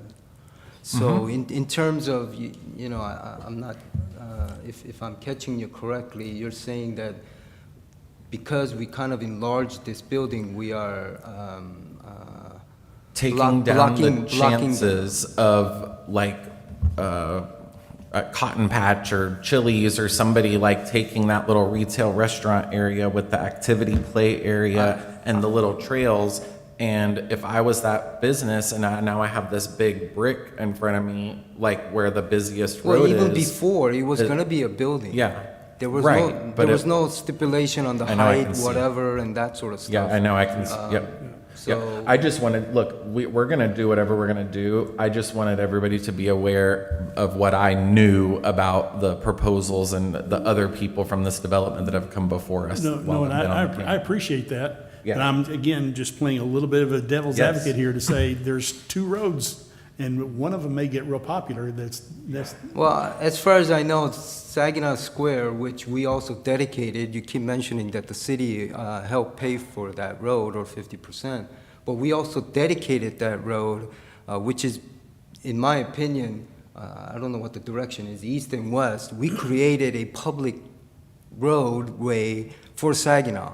If that road was not there and we didn't dedicate it, I think the next turnabout was going to be in Fort Worth, obviously, about a quarter mile down. So those were all considerations, obviously, for the developer to and that's my point. I think the dedicate that popularity land. may come up Yeah. when you, if we could There's a get some lot of business in there. traffic on Square Yeah. Boulevard right now, even without the retail already opening. Obviously, we have the apartment in the back. Is it east? I don't know the exact direction, but obviously the apartment's already open, and that Saginaw Boulevard roadway is a vital viaduct, I think, between the old, is it Old Decatur Road and 287. Right. And so that's how this whole development came along, and obviously, you know, when we had this PD passed, you know, those were more than likely proposed, but, you know, now as we are developing, you know, we're trying to do the best usage for that lot. And we're providing more than enough parking, and again, you know, because of the easement, we're not even enlarging the footprint. I think it's a little bit larger than what was rendered proposal on the PD. However, for the best usage of that lot, we've also, you know, considered, hey, is that going to be really blocking the visibility of the proposed, which we don't know yet, behind us? But also, I'm saying, even the lot behind us and anything that develops, it's going to be facing the square, not facing 287. So I'm not sure if our current proposed, say, an enlargement of the building is going to be blocking the visibility of that particular building. Maybe they raise it a little bit higher, or I don't know if it's allowed, if there's a monument sign or something of that sort. But it was never proposed as a vacant lot so that the lots behind us can be, you know, 100% visible. I do understand that it is enlarged, and there could be possibility of some blockage of the development and the buildings behind the lots. But I'm not sure the intention was that we wanted full visibility off of 287, especially when those buildings, I believe, were going to face the Saginaw Square and not face 287. Okay, I understand. I totally know that things can change and you got to be flexible with today's realities of market. I actually, yeah, I totally get that. My concern is that the spirit of the Yes. development. Yes, very noted. Was to have sit-down restaurants with walkable areas and activity play walk areas, and that it's still possible, but that the caliber of business or the type of business that could come back there would be somewhat affected by having a larger building.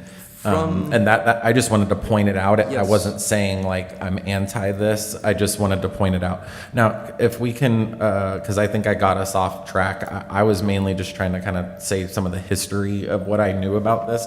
On this proposal that you turned in, I see that on the north side, is that like a patio of some sort that is, or is that like a drive-through lane? Like what? It's just a concrete pad. Just a concrete pad? For, Yeah.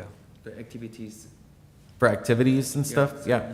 So I guess kind of in the spirit of what the city was saying when the city was mentioning about having more of the businesses and kind of the activity at the businesses like face inward to the development, could that be kind of flipped where there is a patio on the south end of that? You know, so that kind of faces into the development, if that makes sense? Or, On the or is it south more? side? South side, so we are start with 15 landscape buffer. Yeah. And we have a fire rain. That is the minimum we need from Yep. the city. Then after that, we get to the another landscape buffer for the protecting our building. So that is the maximum building square feet from Okay. that minimum start from the south property line. Okay, and staff could, you know, I'm trying to figure out a way to, with this plan that was sent in, but to also have this new change in building kind of be a little different and fit in more than just like a strip center. So I like the idea of there being a concrete pad. The business can decide if it's a play area, a patio, whatever, you know, showing off their barbecue grills, whatever it is that goes in there on the north end. But on the, That sits on an easement. Yes. A sewer easement, so Yeah. it could only be a pad that, I mean, if it's allowed, I would love to convert that into a patio for Yes. a restaurant, and I would too. and that would be my, you know, and I'm the leasing agent Yeah. also. I'm a real estate Yeah. broker, and that would be my target, is to try to Yeah. give that corner to some kind of a fast casual or whatever Coco restaurant. Shrimp, Palio's Pizza Cafe, Yeah. bring it to Saginaw. That's why something. we Ice actually cream. kind of extended that a little bit further than the original design that our architect gave us. I Okay. think it's And about Mr. 20 So yes, Staff does want to point that you can add those stipulations to the PD. Yep. And they would have to go back to city staff and present that reconfiguration of the Okay. site plan for us to approve. perfect. And then my other big question is on the south end of the building, okay? Of the proposed new building that they've turned in, could we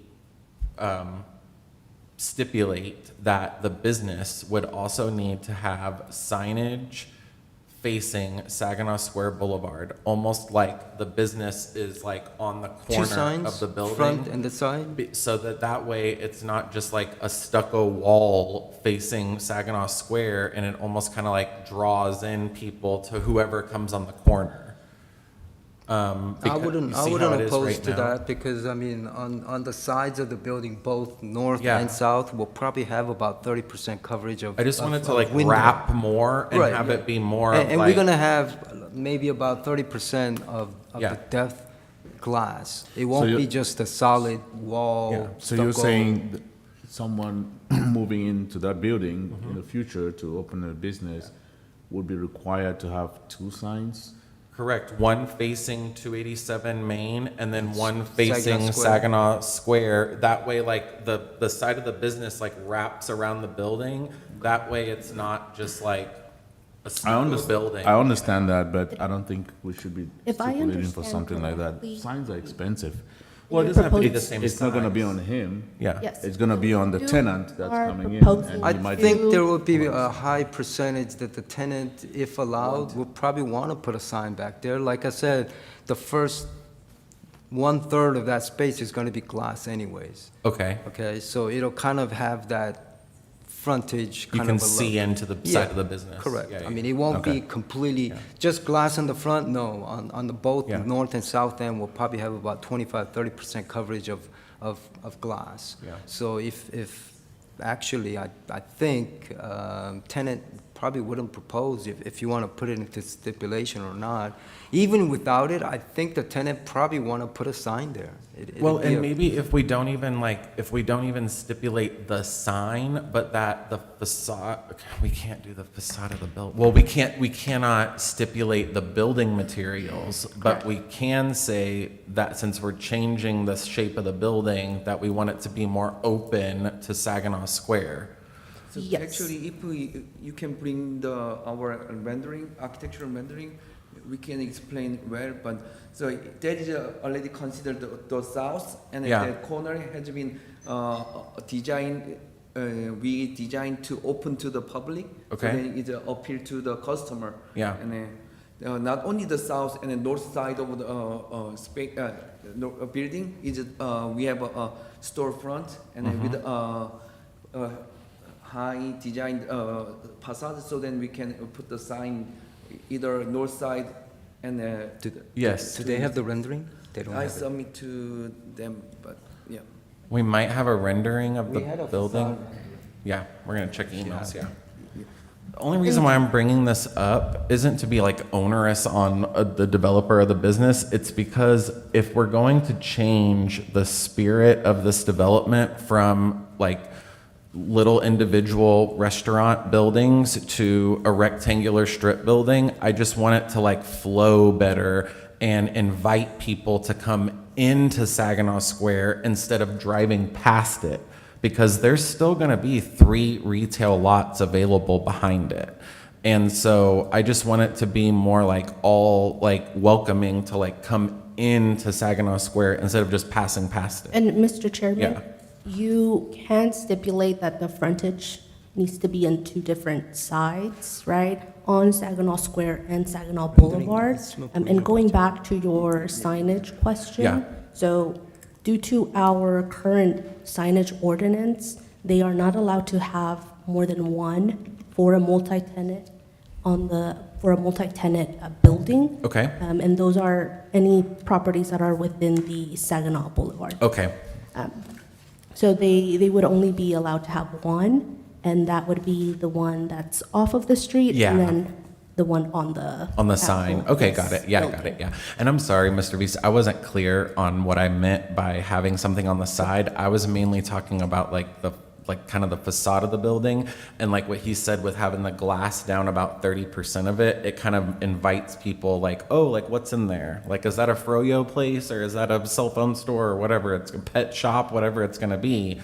I didn't want it to just be like concrete and then people drive past it and they don't Correct. even see any business in there, you know? Okay, I think we might have a rendering coming, maybe. I don't know if they have it, but he could show it to Yeah. you. Can he show it, or? We don't have a rendering, so we're not sure what y'all are Would you be able to? trying email it? to talk, Do you have the? like reference? Can you show the staff really quick what you're talking about? Okay. Did you want to? Then that way they can bring it up on the Yes, picture. I mean, and- that was considered, absolutely. And that's how we typically build our shopping centers, is also put some glass on the side so that it's not a, blocked Yeah. facade. Yeah, I mean, we obviously want to invite, especially now with the Saginaw Square. I mean, It's busy now, and there's it's I very know- busy. I know, because I just ran for another office, and I actually campaigned at Range West Apartments. There are like 1,000 people that live back there.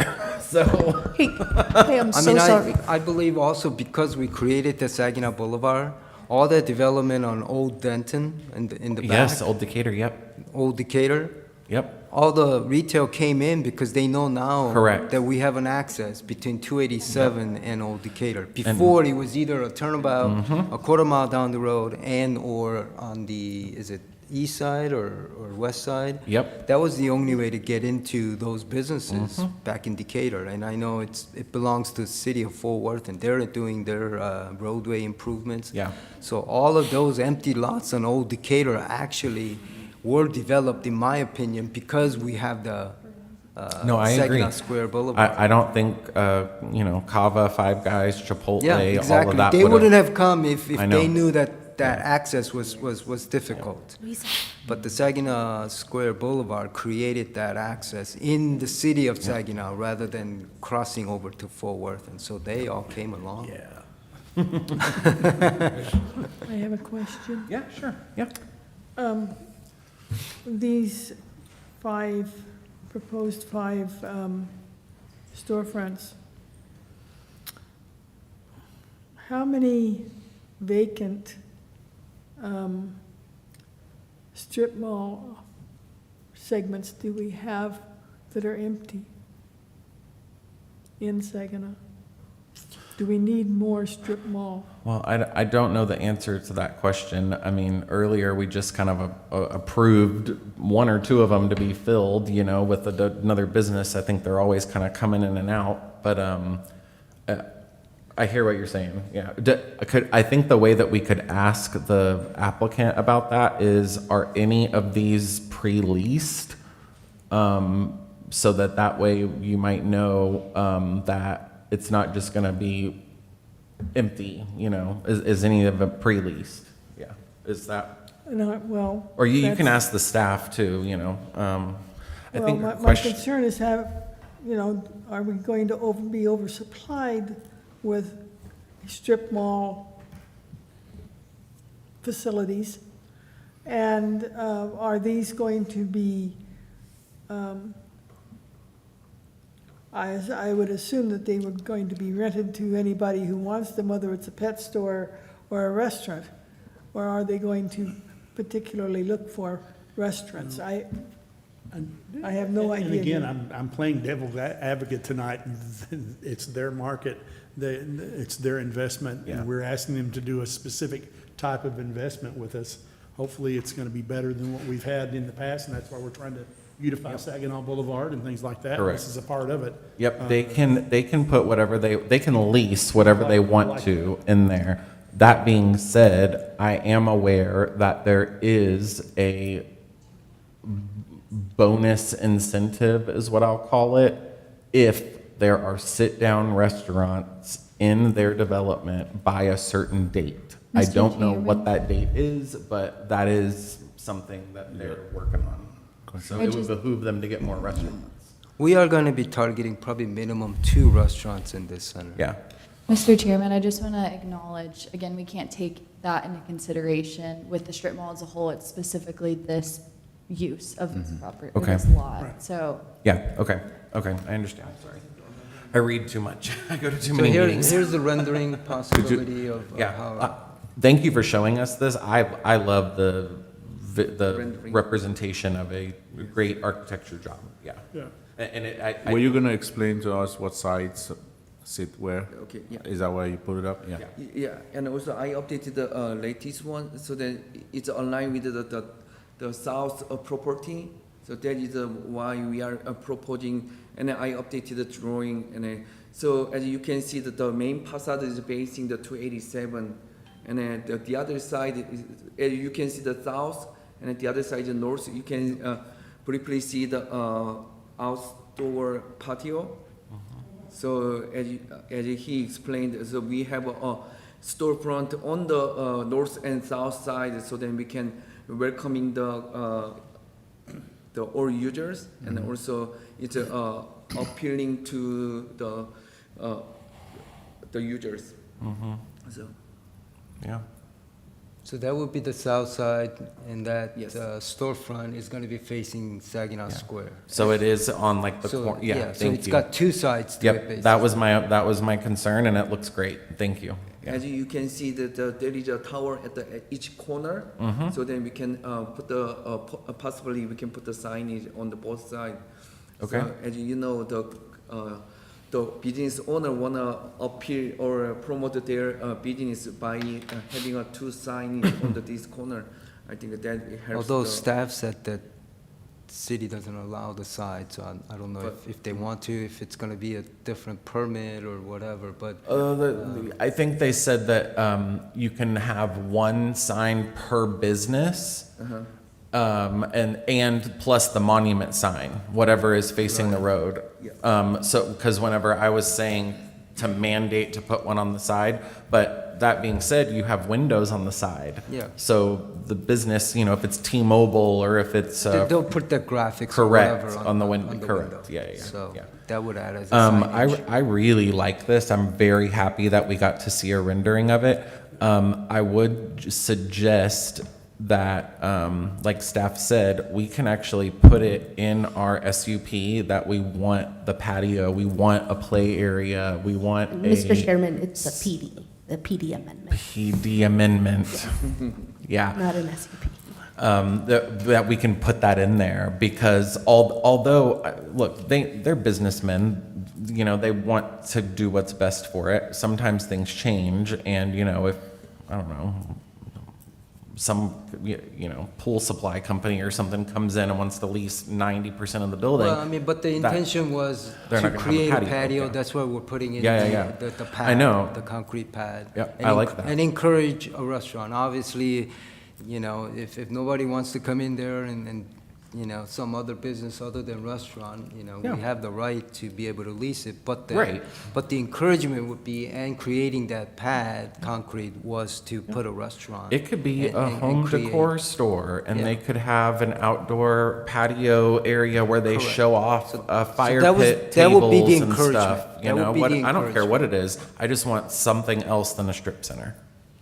So it could, you know, has anyone ever been to Barbecues Galore at Alliance Town Center? It's in like a strip center, but they have an outdoor area Outdoor. and they show off all these really cool outdoor kitchens and stuff, you know? So anyways, cool. I don't really have any more questions, guys. I just thought I'd point out kind of some of the things I've seen and I'm very happy to get, some things moving on this property.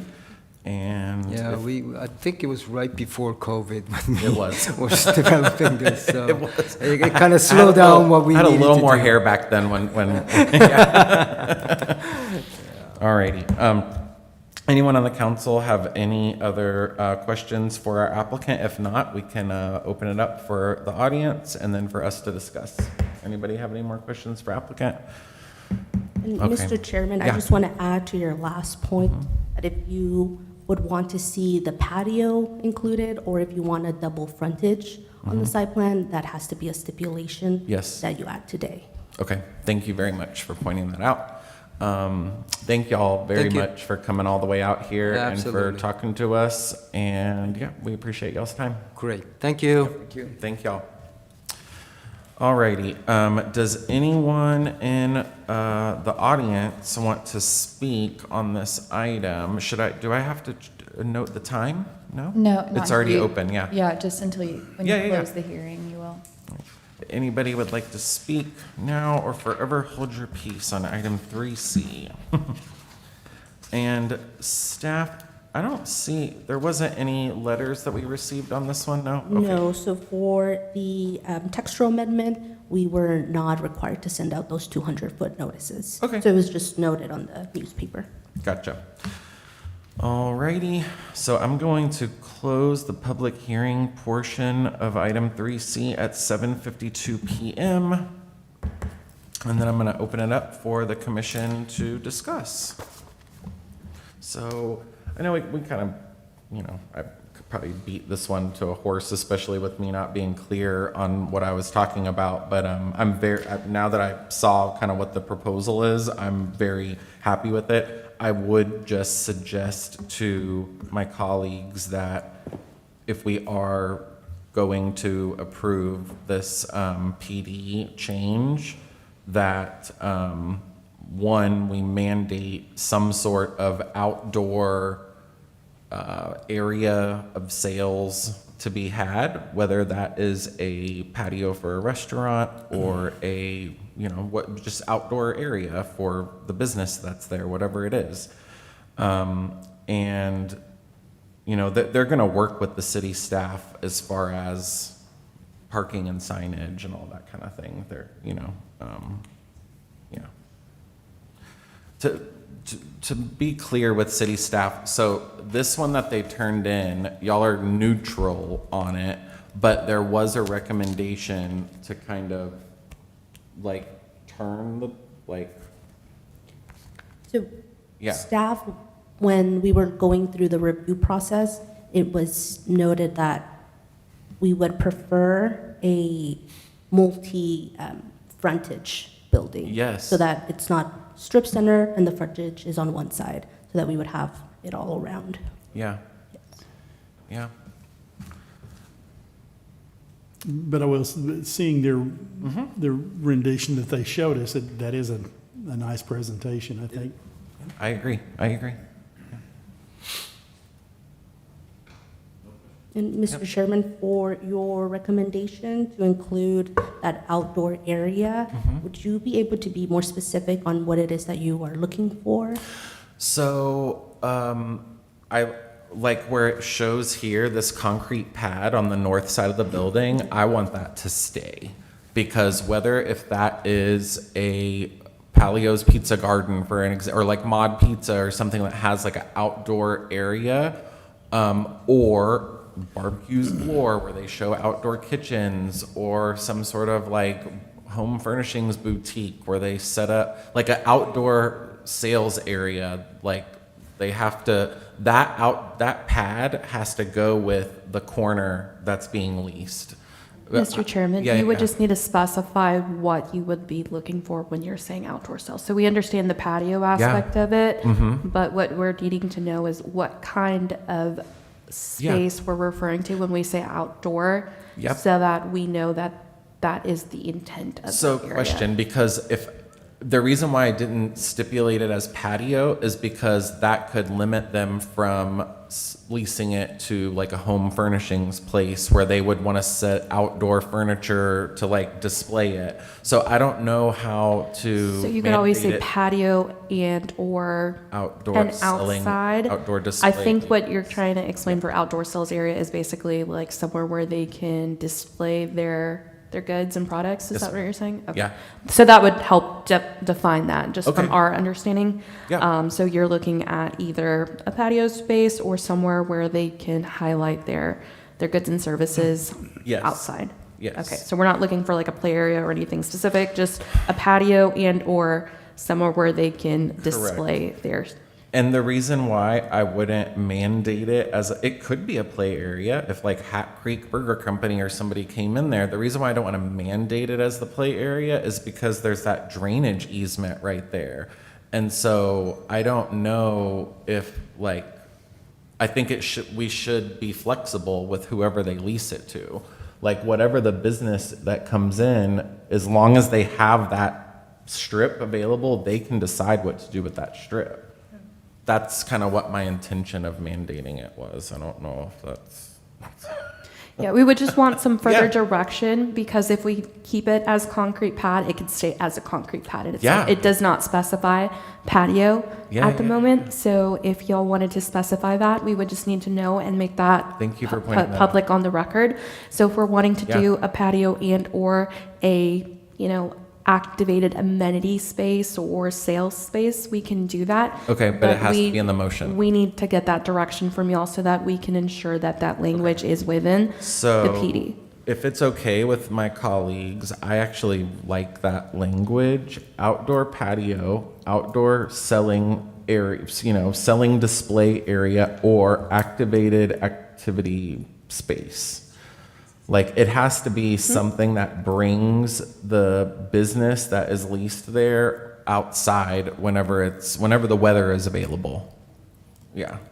Yeah. I had a quick question. Yeah. Can you come up to the front, please?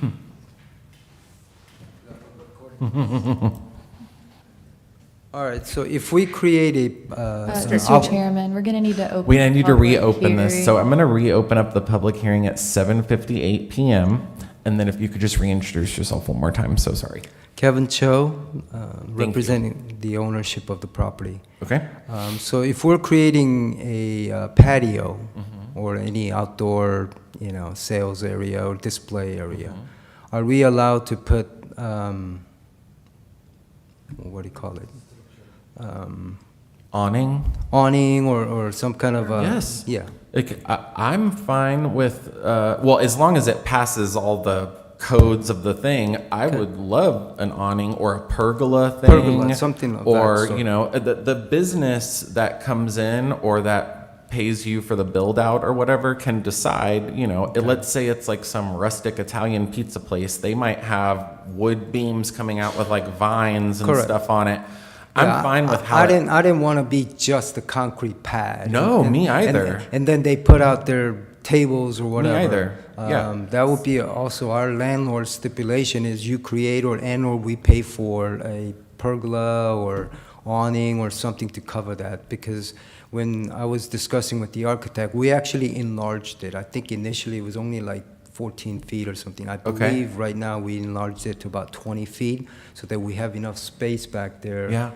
You know what? That's actually really good that he mentioned that because like at the La Madeleine at Alliance Town, there's a strip center at Alliance Town Center and there is a Starbucks and then a La Madeleine and they have an outdoor patio area and it's fully covered. Yeah. Like it's open air. They have these like screens that Chairman. pull down. I Yeah. apologize. We cannot reference any other business when it I was comes sorry, to I was this. trying to I just- know it's, it's Yeah. easy to, No, but no. I just want to make sure we stay on topic of this specific parcel. Yep, And just wanted to add to, the awning space, with y'all's direction, if y'all wanted to add that to that. I just want to put it on the record. I am not sure what the specific ordinance, if it allows or does not allow, and like what the stipulation is. So if y'all are okay with us doing the research and getting with our building and inspections and our fire, whoever that's concerning, and then we could always add that to it if it is allowed through our code. Okay. And then we can kind of go from there if y'all Got are okay it. with that.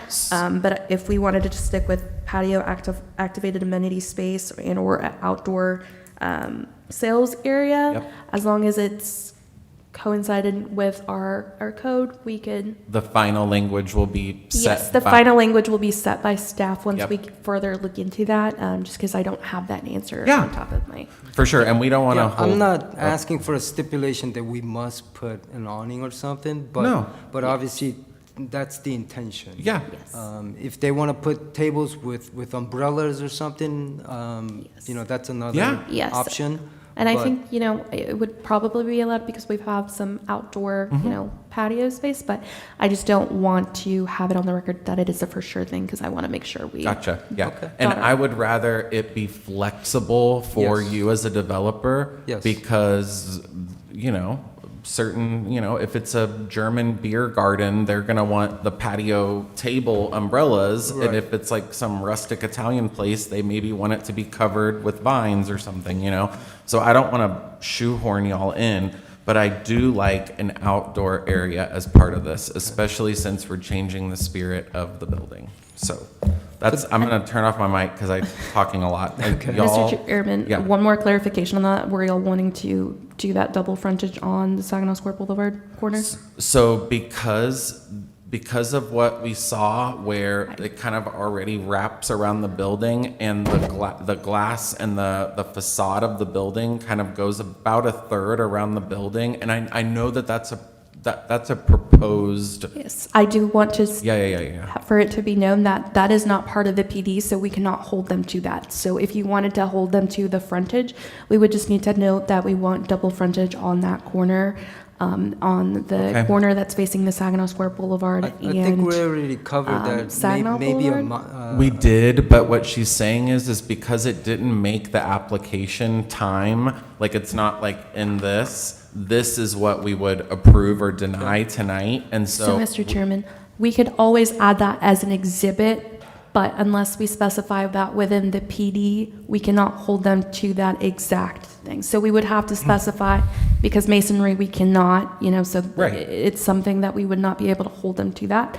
But we can add that as an exhibit and just add a stipulation that says we would have double frontage in the sense Double of. frontage on. Yes, Okay, and since the. referring to the glass, the window. Yes, so it would, and would we need to mandate that the double frontage goes at least 40% from the front of the, or a third of the front of the building, or, do you understand what I'm saying?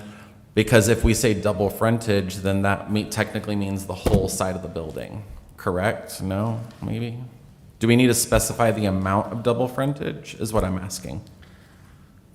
I think you can, but I think as long as we have that exhibit, we understand that that's the intent. Okay, got it, all right. So, if anybody has any more questions, do them, otherwise, did you say what you wanted to say? Yes. Oh, as far as the signage, I think we kind of covered that the window itself, they'll probably put some kind of graphics, and that might cover the signage. Sure. Rather than an actual, Yeah. front sign, which I think may or may not be allowed by the city anyways. But having that storefront on the side, on the north and south, more than likely businesses will probably put some type of graphics Yeah, on they'll want to there. be visible. Yeah, Yeah. so, Okay. so you automatically will probably get some kind of signage, maybe not a monument sign on the wall, but, graphic, T-Mobile will, or other businesses will Okay. put their graphics. Before you sit down, I have a question for you. Yes, ma'am. I've seen two different numbers for the square footage.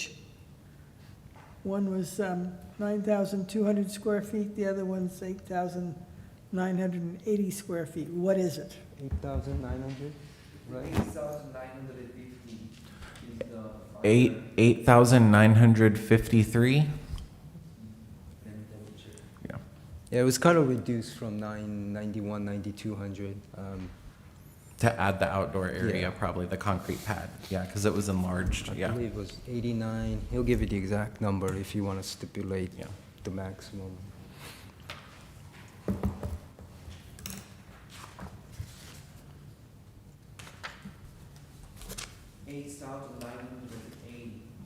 Square feet. 8980. Okay, thank you. All right, thank you, sir. Thank you. All right, so now I'm going to close the public hearing portion again at 8:05 PM. And then I'm going to kind of open it up for us to discuss amongst ourselves. And like I was kind of getting at, I don't want to beat a dead horse. I'm happy with what was presented. I just would, point out to my colleagues that from what we discussed and what we seem to be on board with, two things would need to be stipulated if there was a motion to approve the PD as was discussed.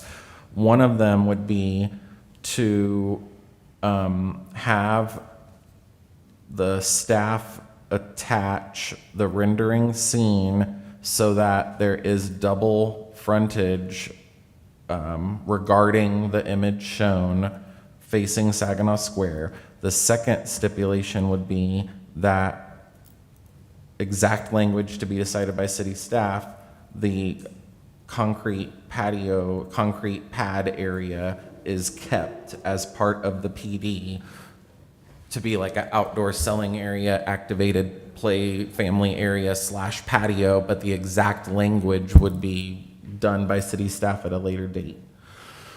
Mr. Chairman, Yes. so I think we're going the right way, but just wanted to reiterate. So for the frontage portion, we would add the stipulation, the language within the plan development document itself. Okay. And then we would attach Exhibit A or B to be that frontage one where Got it. y'all had the double glass, right? So that's one portion of it, but it is added with the language. The second section would be, we have the site plan as is where it has the concrete pad. We would probably just on that denote that it has to be in parentheses patio, activated amenity, and or outdoor sales. And we would also reference that within the plan development document itself as a added stipulation. So we would have that in both the exhibit as well as in the language itself. Okay, got it. And then I'm chairman, so I can't make a motion. I mean, I guess because this is going to be a long proposal kind of thing, so I guess Can let's we just just wing state it. it Let's as, just can we So just if state someone- it as noted to the staff? Yes, so what I just mentioned, if y'all are okay with having the patio activated amenity and/or outdoor sales for the concrete pad, and add that language, and then denote that we would like to see double frontage on Saginaw Square Boulevard and Saginaw Boulevard on that corner, and then adding it to that, you can say that you're proposing to make a motion to approve as stated. Cool. All right, so I will entertain a motion. Hey, this is for the folks down in Austin too, so I gotta make sure we get everything right, yeah. Okay, so unless we have any other questions by any other commission members, which I will totally entertain, do I have a motion? I make a motion that the consideration and action regarding the textual agreement to the standards and development plan for Tract 1 out of this square plan development be approved with the stipulations as stated. Awesome. And I'll second that. Great.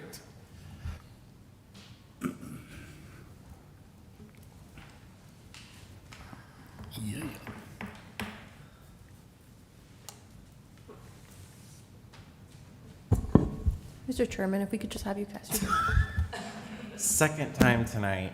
I'm like waiting for it to come up and I missed it. Alrighty, and the motion passes. Alrighty, so. Congrats. Wish you the best of luck. Alrighty, now we're gonna go to section 4A. Yeah, you can stay. Yeah, feel free to stay. You might be in the project updates, you don't know. Section 4A project updates. Yeah, Mr. Chairman, just wanted to really quick run through the more recent ones for the FM 156 and Industrial Boulevard reconstruction. That's not a city project, but our utility inspectors on the loop because it neighbors our city. There's currently no contractor activity because they're still waiting on relocation of utility lines to continue. Billy Boswell Professional Center, all public improvements, storm drain, water, sewer are complete, and contractors still working on infrastructure. For Frontier Settlement, the one just down in the corner of McElroy and Old Decatur, they've begun dirt work and excavation for utility work, and same with Rose City Plaza. Cool. Super. Might be Any a- questions? What is Rose City Plaza? So that is a development located at Old Decatur and Saginaw Square, and it is a shopping center. Oh, so that's what they're calling the Long Strip Center on the south side? No. Is it Old Decatur and Saginaw Square? So I think that's where like the Ben and Jerry's and right? Yeah. Okay, got it. All right, cool. And I know, but you're sure that Rose City Plaza? I haven't heard about a Ben and Jerry's. I know we're getting a Baskin Robbins and a Jimmy John's. Okay, so that's on that's at, yep. Okay, so if we're talking about the same one, there is a strip center being built at the north side of Saginaw Square in Old Decatur, across from the apartments. And I've seen from the leasing that it's gonna be a Baskin Robbins, Jimmy John's, and a bunch of other businesses, so cool. And Frontier Settlement is a single-family home neighborhood getting built here on McElroy and Old Decatur, so great to see, lots of dirt turning in the city. Anyone have any questions for the city staff about anything going on in town? This may not be the right venue to ask, but McElroy East, people drive like drunken sailors trying to miss all the potholes. Is there anything that you know about that's in the works other than a year down the road? Yeah, to our understanding, it's still, we just had a bond approved last couple of months, so nothing would be able to happen within next, this year, the next couple of months. They're designing that phase for road improvement. Yeah, I did see at the recent city council meeting that the city issued some bonds as part of all that, and part of it was to do the design and all that for McElroy. So they're working on it fast. I mean, so. Yeah, I will say that on on East McElroy and Industrial, we did get TxDOT funding so that they were working on that intersection for the potholes. But in terms of just McElroy itself, that's going to be an entire rephasing of McElroy. And I believe that they're going to start with East McElroy, but it will be a rephasing / expansion. So that is in the works, but they just got the funding for that. So it'll be a long-term process. I'd be interested in seeing those plans when they're developed, but in the meantime, some of those potholes are going to eat some cars. Noted. All righty, well, everybody, thanks for y'all's time. Can I entertain a motion, if everybody is okay with ending the meeting? Adjournment. I make a motion, we adjourn. All righty, do I have a second? Second. All right. Second. So that means we will wrap up this meeting at 8:14 PM of the Saginaw PNC meeting. I take it we don't have an executive session? Oh, we don't have one tonight. Sorry. I was like, did I skip it? I'm so sorry. We're good. Skip it. Okay. Just can't read. I skipped it. Where? As long as you're all in favor of it, then we're good. Yes.